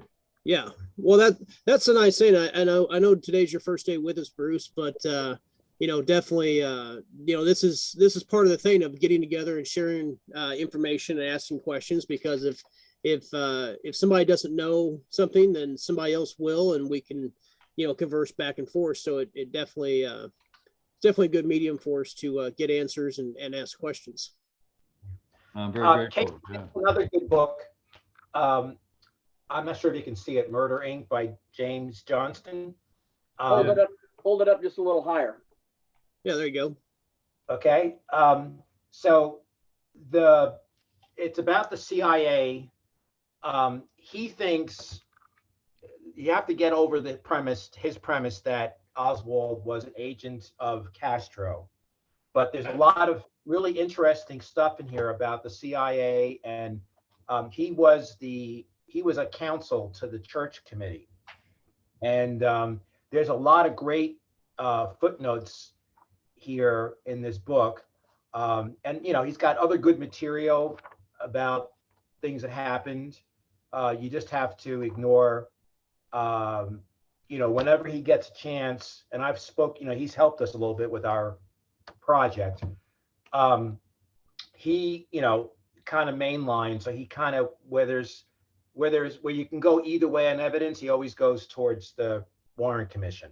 But there's a lot of really good stuff in here about the CIA and the Cuba operations and stuff. So if this would be a good addition to The Very Best Men. I read this right after them, in fact, and it was a good. I thought it was a good read, but you just have to get past his view that Oswald, that Castro basically put things into motion to get Oswald. There's some interesting stuff here also about a radio that supposedly Oswald had that could pick up messages from Cuba or from Russia, and about how the Russians would send signals, coded signals but anyway, I'm just raising as another book. Well, thanks, Larry. Hey, Bruce, this is Casey Quinlan. I want to, you stirred something up in me, and it's amazing, how many years you've done research on stuff, and then all of a sudden something pops up. About 30 years ago, a guy that I was doing research with, a guy by the name of Mark Taylor, and some of you might know who Mark is. But Mark, he gives me a call after we do a Kennedy, what we call a Kennedy presentation, and he says, and it's on a Sunday, about 6 or 7 o'clock in the evening. And he says, I want to meet up at school, and he says, I have this one guy that wants to meet us, and he's got information to tell us about Marilyn Monroe. And I was questioning Mark. I said, who is the guy? And he goes, he won't give me his name. And I said, so we're going to go up to a public school, and we're going to get inside and talk to this guy. And I said, should I come armed? Because I said, I don't even know who this guy is.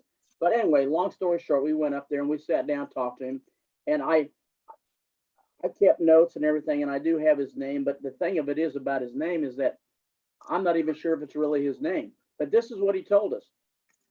He says, I have the film of JFK and Marilyn Monroe. I'm sitting there going, okay. I said, do you have it with you? And he goes, yeah. He says, would you like to see it? And I said, hell no. I said, if this thing's real, there's a lot of people, if this whole thing is correct and real, people died over this stuff.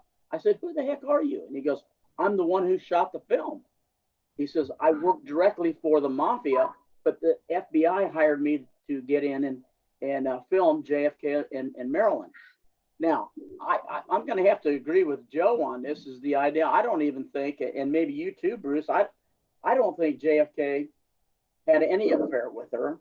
I think if there was any affair at all, it was probably with Bobby, and that I believe that Bobby came in when she was practically dead, or if not dead, and then got the hell out of there after taking care of whatever services he could take care of, and maybe according to what Larry, I guess, was saying, got a hold of the date book or her diary.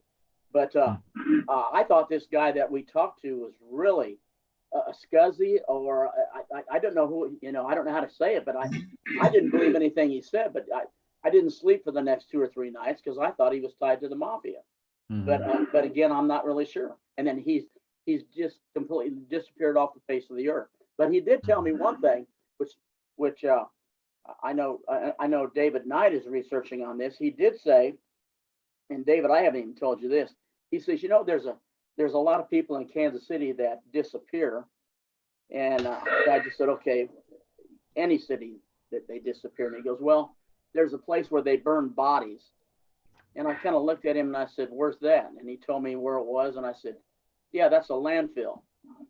And so the landfill, he said these people would come down from Chicago, New York, Milwaukee, Philadelphia. They'd drive all the way all night with these dead bodies and then burn them in this landfill out there in Kansas City. And I'm sitting there going, wow, I knew Kansas City was a place for getting booze back in the 20s, 30s, 40s, and 50s as they had come through. But, I never really thought about, well, where do all the bodies disappear? But do they have an incinerator? They have an incinerator in the landfill? No, actually, well, if you wanted to have do-it-yourself crematorium, the landfill and a pit was the way to go. But yeah, that was the stories that took place, and I won't go into it here, but there was a eyewitness testimony. Well, I wouldn't say eyewitness testimony, but eyewitness related to me. It relayed to me that they saw the pits burning and the vehicles show up, dump them out. The pit was already burning when they showed up. So they would basically show up. The pit was on fire. They tossed the bodies in, and they buried them deep enough where they weren't going to get dug up and whatever the hell was left of them. So yeah, that was what was relayed to me. So and remember, back in in Kansas City, back in the time of mafia, well, not really the time, but the time that we're speaking of, Kansas City was the kind of the heart of the United States. You've got I-35, I-70 intersects in, and wherever the drop was to be made, a lot of stuff happened in Kansas City, just like stuff that would happen in Las Vegas. The money was brought back to your bag handlers. Your money was brought back to the families in Kansas City. That's where it was brought out, and then it was either kept in Kansas City or it was shipped out, like either to Chicago, New York, so on from that point. But yeah, there's stuff that I'm working on. Not only JFK but also mafia and a lot of stuff that I connect on to with Jimmy Hoffa and also Frank Sheeran. Interesting. So I know I spoke a little bit about it back at the November conference last year that we held. And I don't know if I'm going to be talking about it this November, just because I've got new stuff that I'm working on for that presentation that I just haven't had time to be able to get put, all together, because I like to go back and, make sure that my facts are correct. And that way I'm not speaking out of my ass. So yeah, eventually that PowerPoint will come out, and it may either be at the conference or it may just be a spotlight that I do one night, which will be kind of weird. MC and also also speak, but we'll see what happens with that. Anyway, I thought I'd just fill that out because you end up talking to so many different people and you don't really know their backgrounds. But I know a long time ago over 30 years ago, we were talking about the umbrella and the possibility of an umbrella gun, and then I stayed to answer all questions, and I had 2 military personnel come up to see me, and they go, "Would you like to have an umbrella gun? Because we can make one, because we do have access to what they call the overhead flechette launcher or whatever they call it." And so I said, and where would I use that? In my 3rd hour class? To take out Jimmy on the third row because I don't like what he's saying. And they started laughing at it. I'm sitting there going, no, I do not want an umbrella gun. But at the same time, I would like to see. I mean, I already know. I read and I can see what it is. But good God, you know, and you end up with all different types of, sometimes what I call crazy personnel or crazy talks with people. But then sometimes you go back and you go, I'm not sure how crazy this was. There's a movie put out called Conspiracy. And not the no, in fact, I take that back. It's called Conspiracy Theory, I believe. Mel Gibson. Do any of you remember that movie? Yeah. Well, when I got to the movie, I was kind of interested to see what was going on. And for the first 5 minutes, I told my wife, I said, I'm getting up and out of here. I do not want to see what this is about. And then all of a sudden, they mentioned MK Ultra. And I looked at my wife and I go, do you know what MK Ultra is? And she says, no, but she goes, I guess we're going to have a lecture of an hour and a half right now. What MK Ultra is. And I said, Was this your first wife? This is your first wife? Yeah, but I kind of sent her to the burn pits. So anyway. Oh, anyway, but you know, I said, we're staying and watching the film. And you know, the thing of it is, 2 days after that, I get a call from a guy that basically he wants to come and talk to me, but he's coming in by bus. And he's a guy that has about 30 locks on his thermos. And I looked at him and I'm going, what is going on? My name is out there for about a couple weeks. And all of a sudden I get all these people coming out of the woodwork.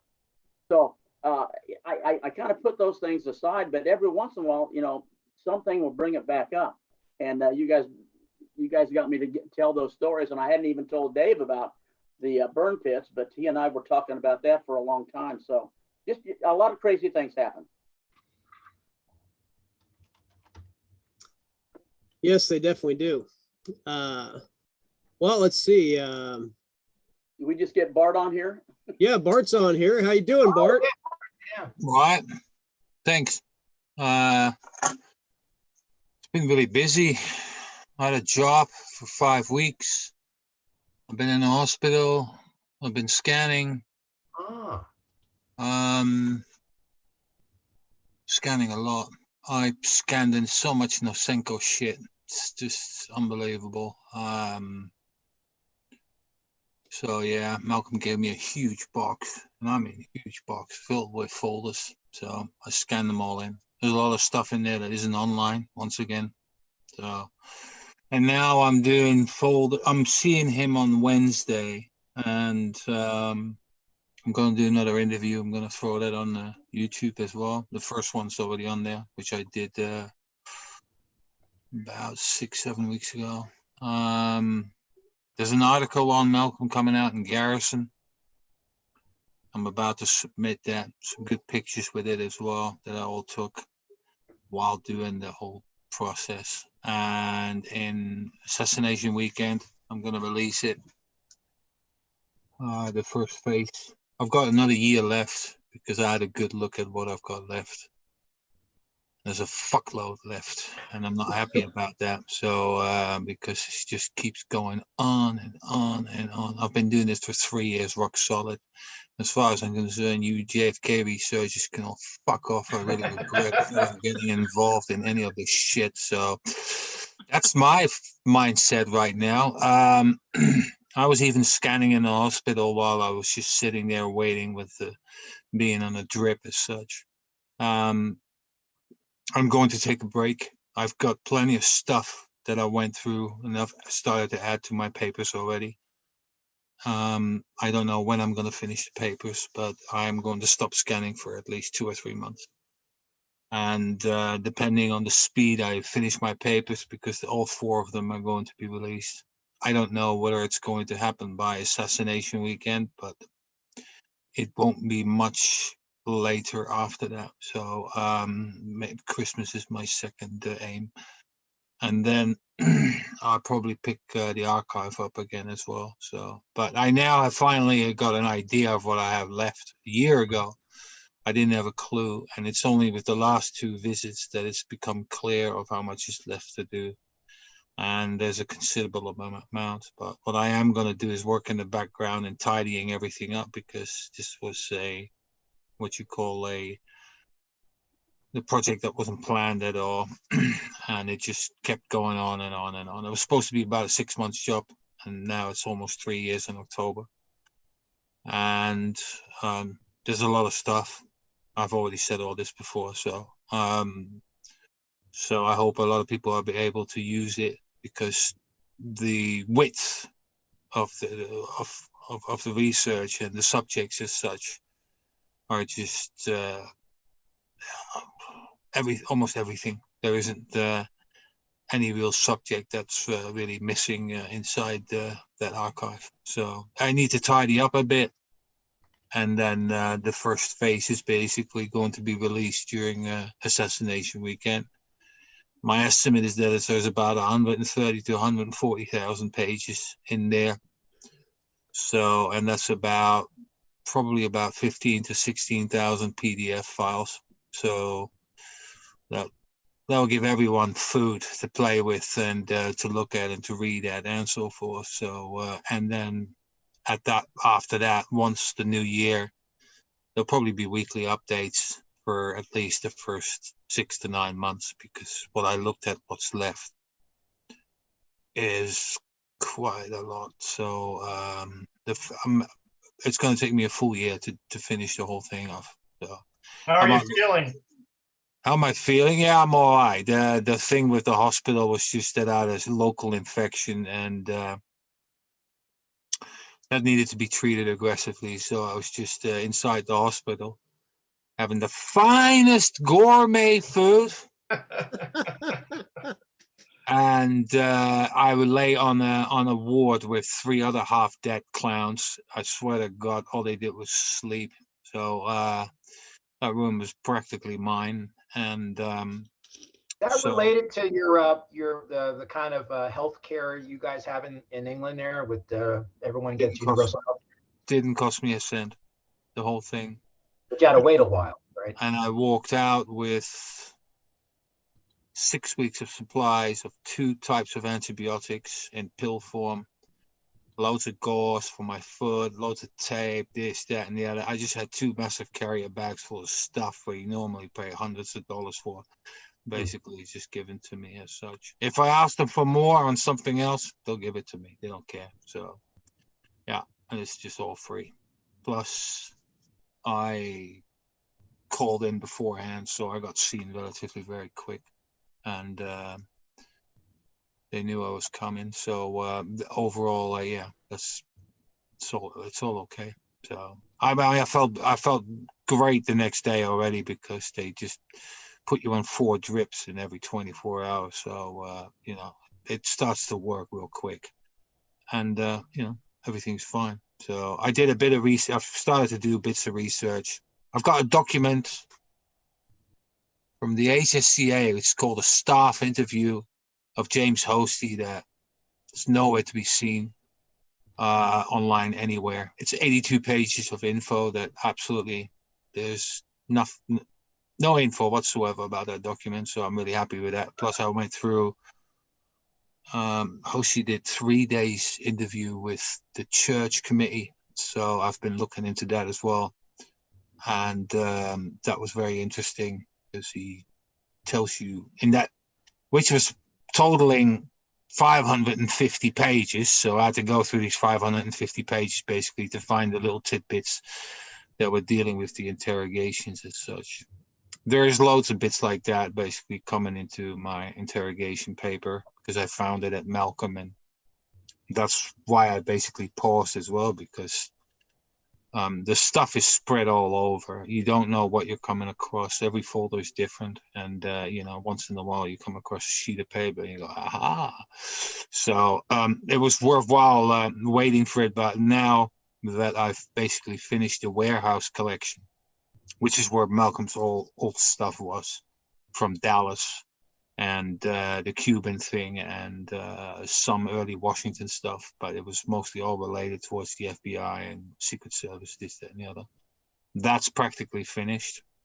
And now what's left is basically all Malcolm's personal stuff. So it's going to be spook heaven, what's coming from, say, early next year. And probably Vesiana, because now that I've finished Nosengo, Vesiana's next. Massive collection as well. Was there anything And, interesting in the Hosty material? well, to me it was, because there was little details that Hosty sat next to Fritz in the interrogation room, and just, you know, little tidbits like that that just helped me complete the picture of that particular interrogation. The thing is, Hosty spoke in quite a few instances about the interrogation as such, so it was just really nice to be able to read through all that stuff and find these bits. So I put that's going to be out in my paper. There's all kinds of stuff. You know, there's a document that Lee Farley already posted years ago, but I came across it in Malcolm's archive. I didn't know that he had posted it at a reopened Kennedy case. And that's a document that basically disowns William Scoggins completely, because he admits to the FBI that he couldn't recognize the man on the picture of Oswald as the guy who basically ran away from the Tippit murder as such. Yet, 3 days before that document, he basically picked him out in a lineup, allegedly. So, you know, things like that. I've just been sawing the legs of all these so-called fables bit by bit. I'm going to destroy the whole thing. So, yeah, but the thing is also, all 4 papers going to come out in one go.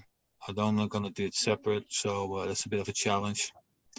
But especially the Prayer Man one, still needs a fair bit of work. But the other 3 are, yeah, they're getting along. So, and then in the meantime, I'm just getting some interviews done. Whenever I go to Malcolm, I'm just going to sit him down for an hour, videotape him, and just ask loads of questions. You know, the first one was a really loose talk. The second one is going to be relatively loose as well. And then after that, we'll just go into the specifics, but without copying all the other work that's been previously done by Alan Dale, because everything is aimed at the archives, nothing else. Like the specifics of the CIA, this, that, and the other. You can read that about in the book, and also the interviews that are on YouTube as such. And then slowly I'm going to start basically also working on some of the articles that I've already got in draft mode. I've got a thing on the fingerprints. It's been done before, but the findings that I did are this whole new stuff. And it's just a massive clusterfuck that needs to be figured out and published as such, because there are a lot of inconsistencies and there are real issues with the evidence itself. How it was obtained. There is a really good example of souvenir hunting by what's his name, Dusty Road. Is that his name? Who wrote that book? Yes. First Day Evidence. Yeah. Yep. Because I find in that book, I find a copy of a card of inkless fingerprints, and of all the fingerprints I researched at the archives, this, that, and the other.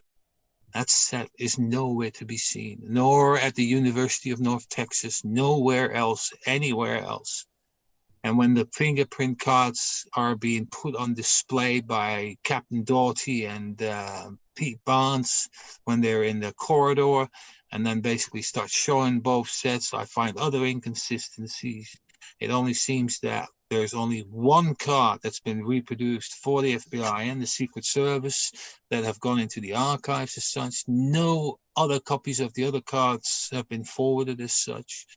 And there's quite a few other things that are just really hard to explain. So I'm in the middle of that, and that will probably appear at some point next year. But and then Oswald's shirt is another thing I've already published about, but there's some other bits that I've gathered. So same with the Heidel ID. That's gotten a bit more complicated, but nonetheless stays incredibly interesting. How this has been put together as such. And then the other thing is the Dallas police evidence as well. That's a clusterfuck of biblical proportions. I'm telling you, this is huge. What the DPD and what the FBI did with the rolls of film, allegedly, about the evidence, pictures of evidence that have disappeared, and so forth. dates that absolutely do not make any sense. Malcolm went through it 22 years ago in What kind of 99. And what hold on kind of one sec. Hold on one sec. In 99, he did an article and he came up with 6 scenarios. He couldn't figure it out.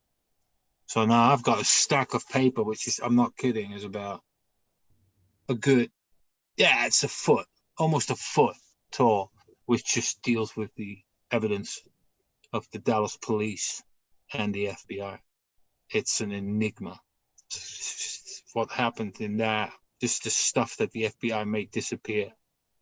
So what do you what comes out to mind if you want to share about some evidence that they made disappear? What can you remember? Okay, for one thing is really really simple. There's 2 things that are easily. It's the trail of development of the films and when they're coming back. So at some point, the DPD sends these films off.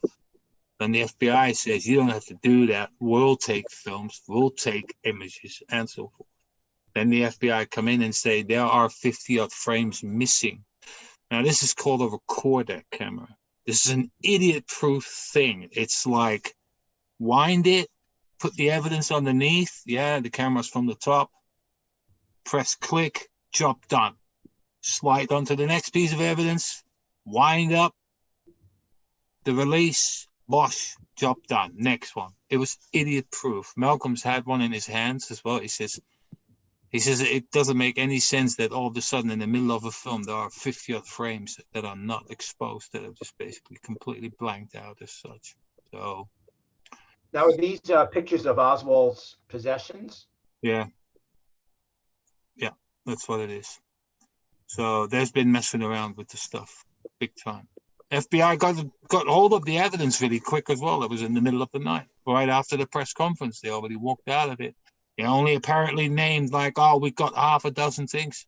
No, they weren't. They took the whole lot, had everything.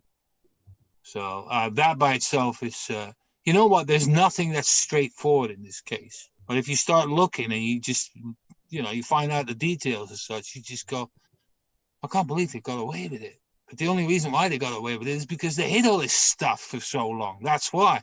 Had this stuff been released in the 70s, they would have just looked like, yeah, get another commission on the go because this is so fishy. It's unbelievable. And there was no trial. There was no trial. This stuff would have come out during the trial.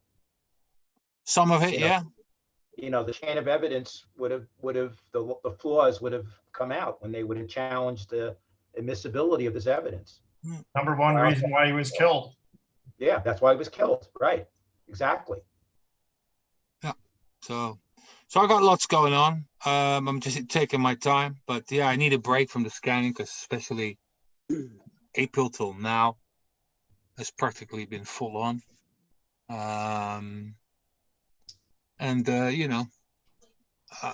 also got to a point where I find very little Dallas evidence for my papers. So I just got to a point and go, yeah, I'll just put it together. I've got to transcribe some interviews, and which is also a great thing to do. And it's torture. So yeah, once I've done all that, then these papers are going out for release. What I'm going to do rightly after that, I'm not sure yet, but what I will do is I'm going to start making a few videos about this stuff that I've done, because that's what actually these papers were intended for, to basically turn them into scripts of some sort where I basically just rattle off all the facts and have all the evidence concentrated together. So yeah, and that'll probably be like 10-minute films. Very simple on specific That would be things. great because we're going to probably do another mock trial for the 60th. And to the extent that you can, provide some information about the broken chain of evidence and some of the. Oh, you want to talk to Johnny Cairns about that? He's done a few talks about that, the chain of evidence and all that. Johnny Cairns. So Johnny Cairns, Cairns. If you look him up on Facebook, or I'll introduce you to it, then you really want to talk to him about this because he's done it. And I think he's doing something similar in November on our Dealey Plaza UK Day seminar. So he's the guy to talk to about that. Cool, thanks. No worries. So other than that, I don't have fuck all going on. So the beauty was that while I was on the job was so shit and there was fuck all going on. So I brought documents into the office and I just brought my light with me. And the guy went, what are you doing? I said, I'm just scanning documents in. I'm doing fuck all else. And I'm bored looking at YouTube. They had allowed, this is a large law firm, and they had allowed YouTube in there. So, but after a while, I get fucking bored with it. And I was like, you know what? I'm going to scan. So I did about 5,000 pages in 4 weeks. So I was like, yeah, not bad. So just keep on hammering. And then they realized, like, well, yeah, there is fuck all going on. Let's get rid of him. So the day I came out of the hospital, bosh, get the fuck out. So I was like, yeah, all right, whatever. So, but yeah, so I've managed to keep scanning and yeah, there's so much stuff. I hope everyone is going to check out the article in Garrison. It's an article about what my experiences was with the archive, with doing it, what's in there. You know, there'll probably be some more specifics, but overall, it's from my point of view, how I did it, what I did do, and so forth. So, you know, it's in that aspect, when it comes to Malcolm Bond, it's a unique angle. And I'm not talking about all the stuff that he has done, this, that, and the other, and all the accolades, because Alan Dale's done it already a million times. So I was like, you know what, just focus on the archive and stick to that. So there's about 3.5 pages of stuff and a load of pictures that I took during that whole journey so far. So, and I don't see this being finished for at least another year. So that will be it. Then I'm retiring from doing this. Swear to God, sick of it. So the only reason why I'm doing this is because also the information is great. It doesn't matter what you're looking into. And, you know, whether it's Garrison or the Secret Service or, yeah, the FBI as well, and all that stuff. And there's just loads on New Orleans, Shaw, Ferry, Bannister, all that. There's tons of stuff. And, you know, if you're into this and you're interested in reading documents, I would look at it as a top-up of what you already know from the books and the research you've done yourself. That's what it is. That's what the Blunt Archive is. It's a top-off with extra information that will confirm what you've read before in better detail. And on top of that, provides you nuggets of new information as such. That's the beauty of that archive, as far as I'm concerned. Well, Joe can attest for that, so he knows about certain things. So I've been sending out this stuff to quite a few people. The Kennedys and King article as well from the Fair Play for Cuba committee. I gave him a fair bit of amount of documentation on the FPCC, and that helped him. And you know, it gets mentioned everywhere. So it's the good thing about it. People get access to this stuff and get able to go through it. That's #1 priority. So I'm working hard on that. So probably, yeah, Assassination Week is going to be the primary release of the archive as such. And then after that, we'll see how long it takes to finish it. So that's my take on everything. Well, thank you, Bart. And just so you know, I did finally figure out which hard drive that I had the Newcomb tapes on. So I will be getting those to you probably this week, if not cool. sooner. Great stuff. Thanks. Yeah, I'll definitely get that to you. And like Bart mentioned, Garrison Magazine that he's writing the article for.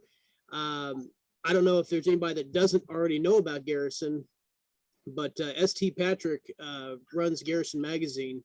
It's done through Lulu Press, and you can actually go to either Midnight Rider News website, which is a link on our website in the affiliated website list, or you can go to Lulu Press's website and you can order the back issues if you missed one, or maybe if you missed them all.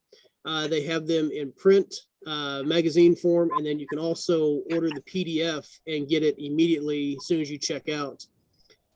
So print is always about twice the amount of what the PDF cost is. But if you haven't had the opportunity to see what a lot of our fellow researchers, some of the people that's in the room, and it's been There's in our loads meeting. of stuff in there that's just filled to the brim. It's Yeah. not just 20 pages. It's like 80 to 100 pages thick. It's got a glossy cover, and inside everything's black and white. And you know, anyone or ever done anything in this genre, history and so forth, has written for it or provided pictures and so forth. So Yeah, it's not we strictly did a just British about. issue about 6 months ago, and some of the DPUK members and also some of the members from the so-called what's is called the Whitechapel Society about Jack the Ripper and all that, they were all contacted, and they wrote historic articles on Richard III and Jack the Ripper itself and so forth. It's not just JFK, it's everything. It's MLK, RFK, Malcolm X, you know, all this stuff is basically all in there, spread all over the magazine.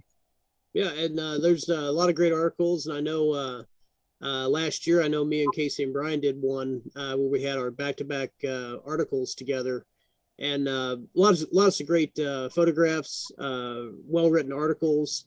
It's basically, you know, what we had years ago in the third and fourth decade. Now we have the Garrison magazine, which is the place where not only do you have JFK, but you also, like Bart said, you have other topics, anything from, you know, the 3 assassinations to even Watergate. There's been some articles in there, and I know he always does something, or at least he was doing something on Africa.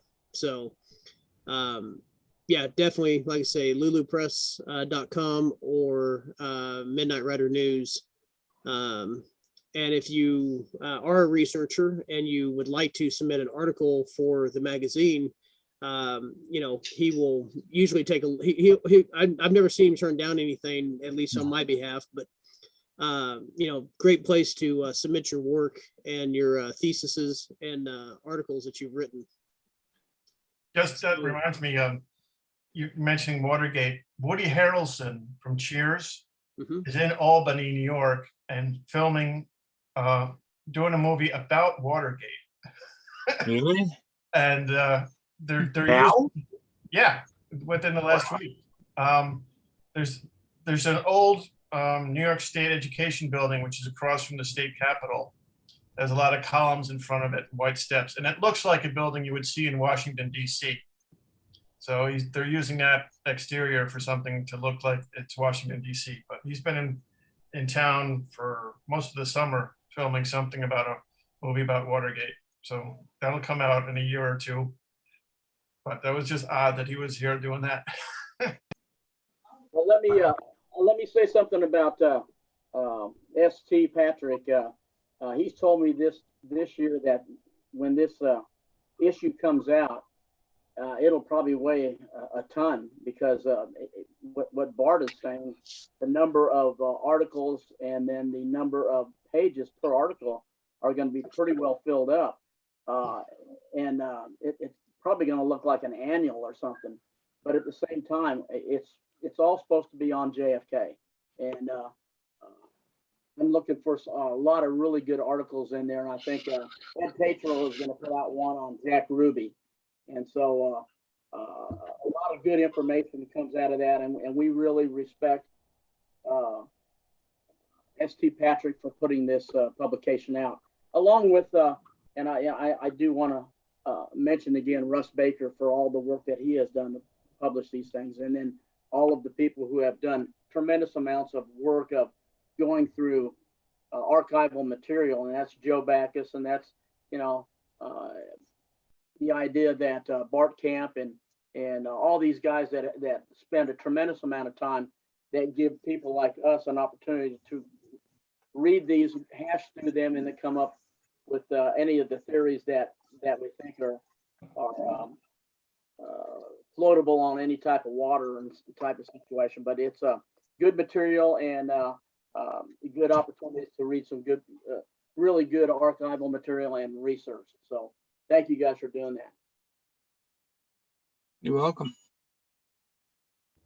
All right. Well, anybody else want to say anything while we're? Yeah, David. Hi, it's Go Neil ahead, Neil. Stafford. Hi, good evening. Can I ask a couple of questions? I did actually bring this up before. How are you getting on with uploading the presentations from the November seminar last year, and also the spring one that you did this year?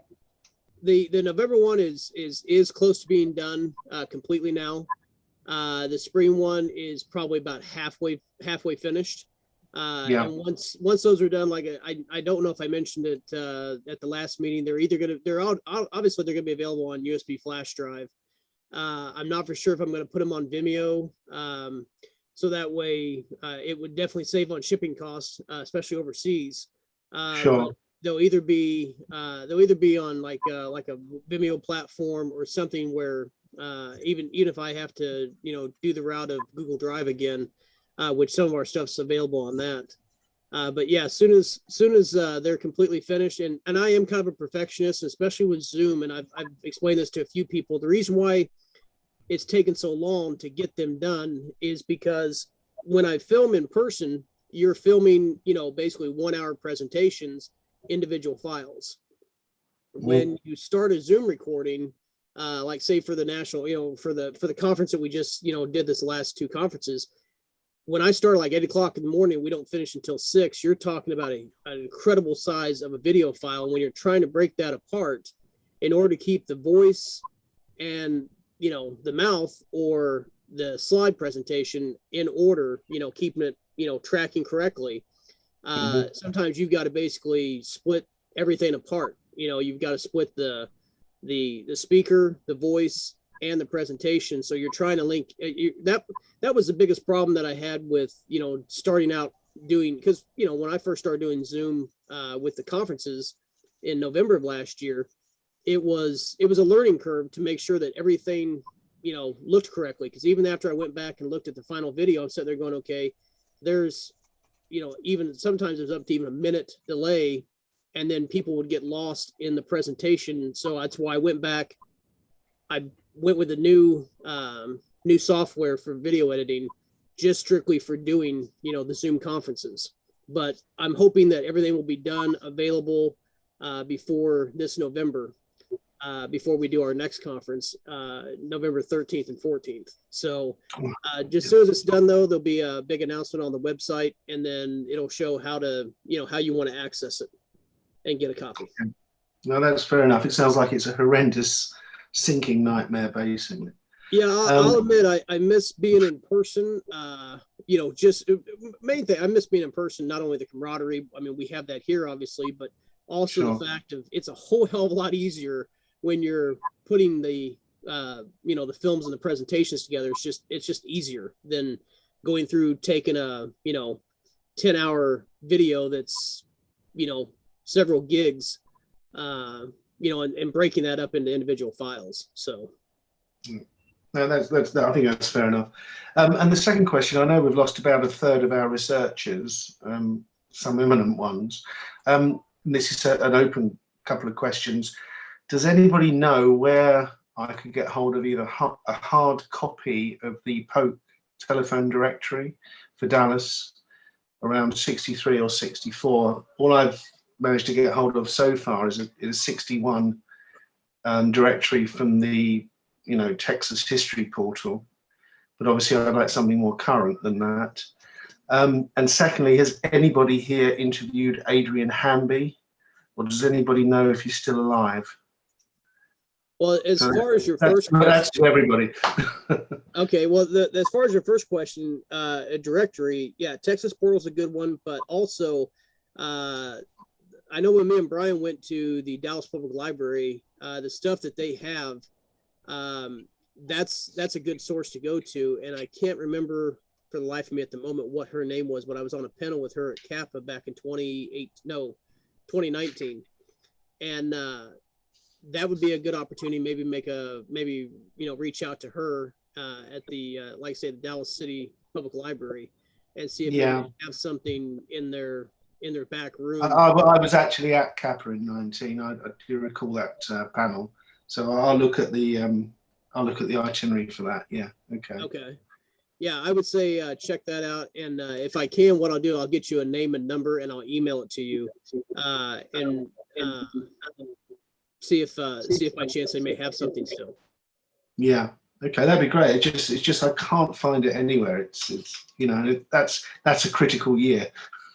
Right. Absolutely. You know, and the 61 directory is pretty irrelevant. I mean, obviously there is some overlap in businesses and residences, but it's not the real ticket, you know. Okay, and Adrian Hamby, anybody interviewed him? Anybody know if he's alive? I mean, he's still reasonably young because he was a teenager.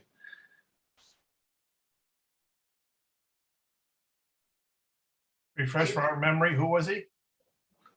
He was the guy that ran into the library, the whole library fiasco at Jefferson and Marsalis. Oh, yeah. Yeah, that because I'm working on a chronology, a bit like Brooks actually, between 12:30 and 2, and I'm trying to pin down all the various actors, good and bad, both law enforcement and press / cameraman, etc. And I'm really trying to get this chronology right, and he will be a great guy to interview. There's a bit of a disconnect between what Myers says and what Lieutenant Cunningham says, who I think Bill Simpish thinks is a bad actor. Elmo. Sorry? Elmo. Yeah, Elmo Cunningham, that's right, yeah. And so I just wondered if anybody's come across him, and you know, is he still alive? Well, I tell you what, I see that Gary's not in the room right now, but let me call Gary Shaw and see if by chance he might have any information. Yeah. Have you asked Bill Simpage by chance? No, I'm in contact with Bill, and I did ask Gary when he presented at DP UK, but we haven't followed up with Gary. To be honest with you, the guy I'm working with has just moved to Dallas, and he's getting his shit together. Funny enough, he works at Parkland, but I know. And he knows Gary as well from the various conferences that he's attended in Dallas. So we do intend to chase up Gary at some point. But I think there's so many things we want to pick his brains on. I think we just got to make sure we prioritize, you know. Oh, absolutely. Well, sometimes he's the keeper of the secrets of, well, as far as information goes, just with the fact of just the vast amount of knowledge that he does have. Yeah. Yeah. But yeah, he's usually my go. If I get a strange request or question, he's usually the one I go to first.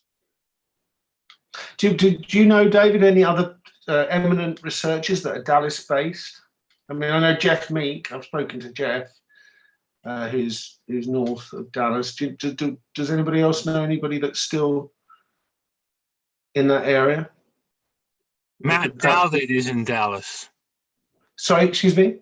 Matt Dowdit. He's in Dallas. Okay, Bart. In Dallas. All right, we can talk about that offline, I guess. Okay. Well, thanks, David. Yeah, no problem, Neil. Thank you. Well, I see that we're coming up on the 3-hour mark here pretty quick. So I think we'll probably bring this one here to close, but I want to close with some closing information. Number one, thank you to everybody that's still hanging in there with us and everybody that appeared today. Of course, the replay will be on the website and on YouTube later this afternoon or early in the morning. And for you guys over across the pond, it'll be there by the time you wake up. But again, obviously, we do have another event coming up in 4 days. Professor David Denton from Olney Central College. Hold on just a second, Bart. I'll get to you. He's going to give his presentation this Wednesday night from 6 to 9 p.m. Central Standard Time or Central Daylight Time, whichever way you want to call it. But you can click on the event tab on the event tab on the ProjectJFK.com website and get your e-ticket for that. I know he's going to have great information and also a great presentation that he's going to present. He's been working on this. I know he's put an article in Garrison, and I believe this is what he's this is what he's been working on for the last couple of years. So I want to make sure we have a good full audience for him to have at the Spotlight series. So if you haven't already gotten your ticket, please do. Also, again, if anyone would like to donate to Project JFK's website, you can always go on to projectjfk.com on the homepage, click on the PayPal button and make a donation. And Bart, did you want to add one more thing? Yeah, no, I forgot what I was going to say. So, oh yeah, you know, I'll tell you what, from across this us lot from across the pond, it starts so fucking late, man. It starts at 11 o'clock our time. So last week as well, or when you had Bill Simpich on, I had to get up at 5 a.m. I was like, well, you know, I like to listen to Bill, but fuck that. So I just had to say, no, it's too late for my liking, you know. So, but I understand that you guys have to wait for people to come back from work and all that malarkey. But Actually, I was Bart, like, it started even later than that. It's impossible for us to see it concurrently. It's just too late. But David, can I just say, I mean, I did go back and replay Bill Simpich's presentation and his docs and so forth. What a brilliant format that was. Fantastic format. Well done. Well, yeah, and also the fact that we had tried something obvious. I mean, the first one came off with a bang, the John Newman presentation that was only scheduled for one night, which we ran into 2 nights concurrently. You know, that was a great way to kick off the Spotlight series. And then when I brought Bill in for the second episode, you know, he had told me that he had you know, some virtual handouts, and I'm sitting there going, virtual handouts. That's a hell of an idea, because when we've been in conferences, you know, there's been speakers that will pass out, you know, stapled packets of information to conference attendees. And I said, you know what, we can do the exact same thing virtually by putting it on the website. You know, obviously, if we can get it ahead, the idea was to get it on there ahead of time, so people could look at it. And then they could form questions, you know, as he's doing the 20-minute segments. And I know when we do, you know, the journey meetings, there's not much for handouts. That's why we've got the chat log where you can go and search links. And Bart, you've been really great at, you know, putting in, you know, places to get information from. And even in the chat log, even though the blue link doesn't show up, you can still highlight that link. And most of them are always active. But I know when Bill came up with that idea of virtual handouts, I said, yeah, that's the way we're going to start. Anytime we have a speaker, that's the way I want to do it, just because, you know, it makes it more personable, more interactive, and a great way to share information. So we'll be doing that during the Spotlight meetings, and also during our national or global conferences going forward. So that way it's kind of that little extra. So just a request, David, for your next Spotlight series, get someone from the Eastern Seaboard, will you? So at least we can attend live. Well, you know, I tell you what, I know that I know me and Bart, we've already talked about it. And when he wants to do it, I said, well, obviously, you know, to give Bart as much time as he wants. I said, you know, and that's one thing I do about I know the 3 spotlights so far has been planned on Wednesday nights instead of on a Saturday. I like Saturday personally, just because, you know, you can schedule midday, you guys can attend, you know, also the people in the United States can attend. But I know that, you know, I kind of leave it up to when the speaker is available, and sure, you know, kind of go from that. But, you know, the ones that take more than 3 hours, then yeah, those are the ones we schedule for a Saturday, so we can go just as hell and go as long as I want to. But yeah, we'll keep up the work on that. Yeah, no, it's great. Thank you, David. This is Bob from New York. I run an international conference on another topic. Been running it for a couple of years now, and it's not rocket science here. But after surveys and conversations like this, we chose noon Eastern time, whether daylight or standard, as our event starting time. And it works great in the UK, great in Europe. Actually, for some people in Australia, works okay.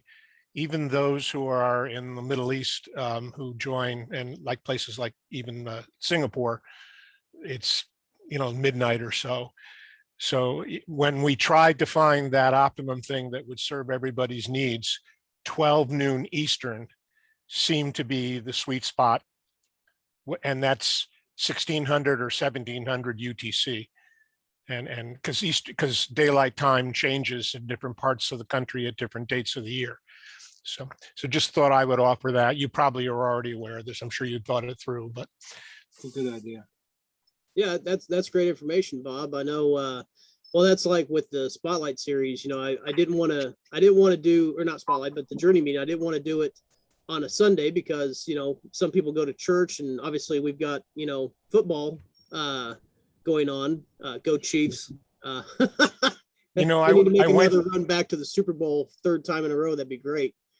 But yeah, that's why I chose 1 o'clock Central, which I don't know. I guess that's, well, it's either 12 or 2 Eastern, but that way it doesn't tie up your whole day. You can get some stuff done beforehand, and then you've got your evening available to you. So just so you know, I went down that rabbit hole of sports.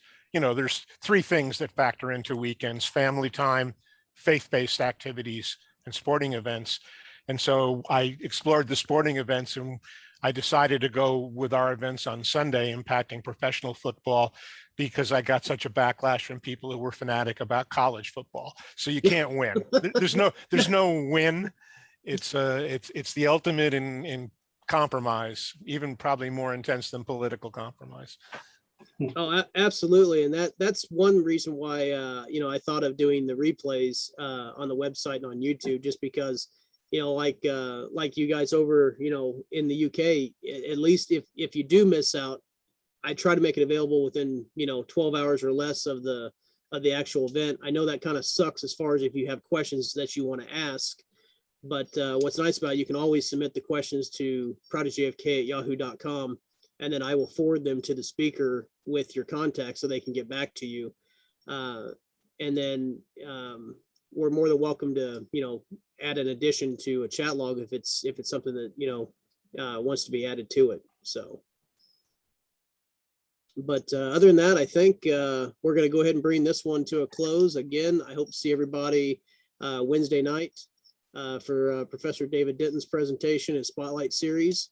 And other than that, keep up the work, keep up the research, and we will see you again at another time. Yeah. Thank you, David. Everybody stay healthy and Thanks. And keep working. Call the White House. And yes, call the White House. And again, the number is in the chat log. And I'm going to give it again. The number is 202-456-1414. Yes. And Bill says to start calling on Monday after the weekend. So, yeah. And again, save the date, November 13th, 14th. This year, that's going to be our next global conference. It's the weekend before Assassination Weekend, where everybody else is having theirs. So you get to join us and see ours first, and hopefully we'll be cheaper. But just because the price is cheaper doesn't mean the quality is going to be cheap. So definitely keep that in mind, and more details will be coming out on the website, and then you'll also get an email with it too. So. All right, guys, have a great rest of the weekend, and we'll see you Wednesday night.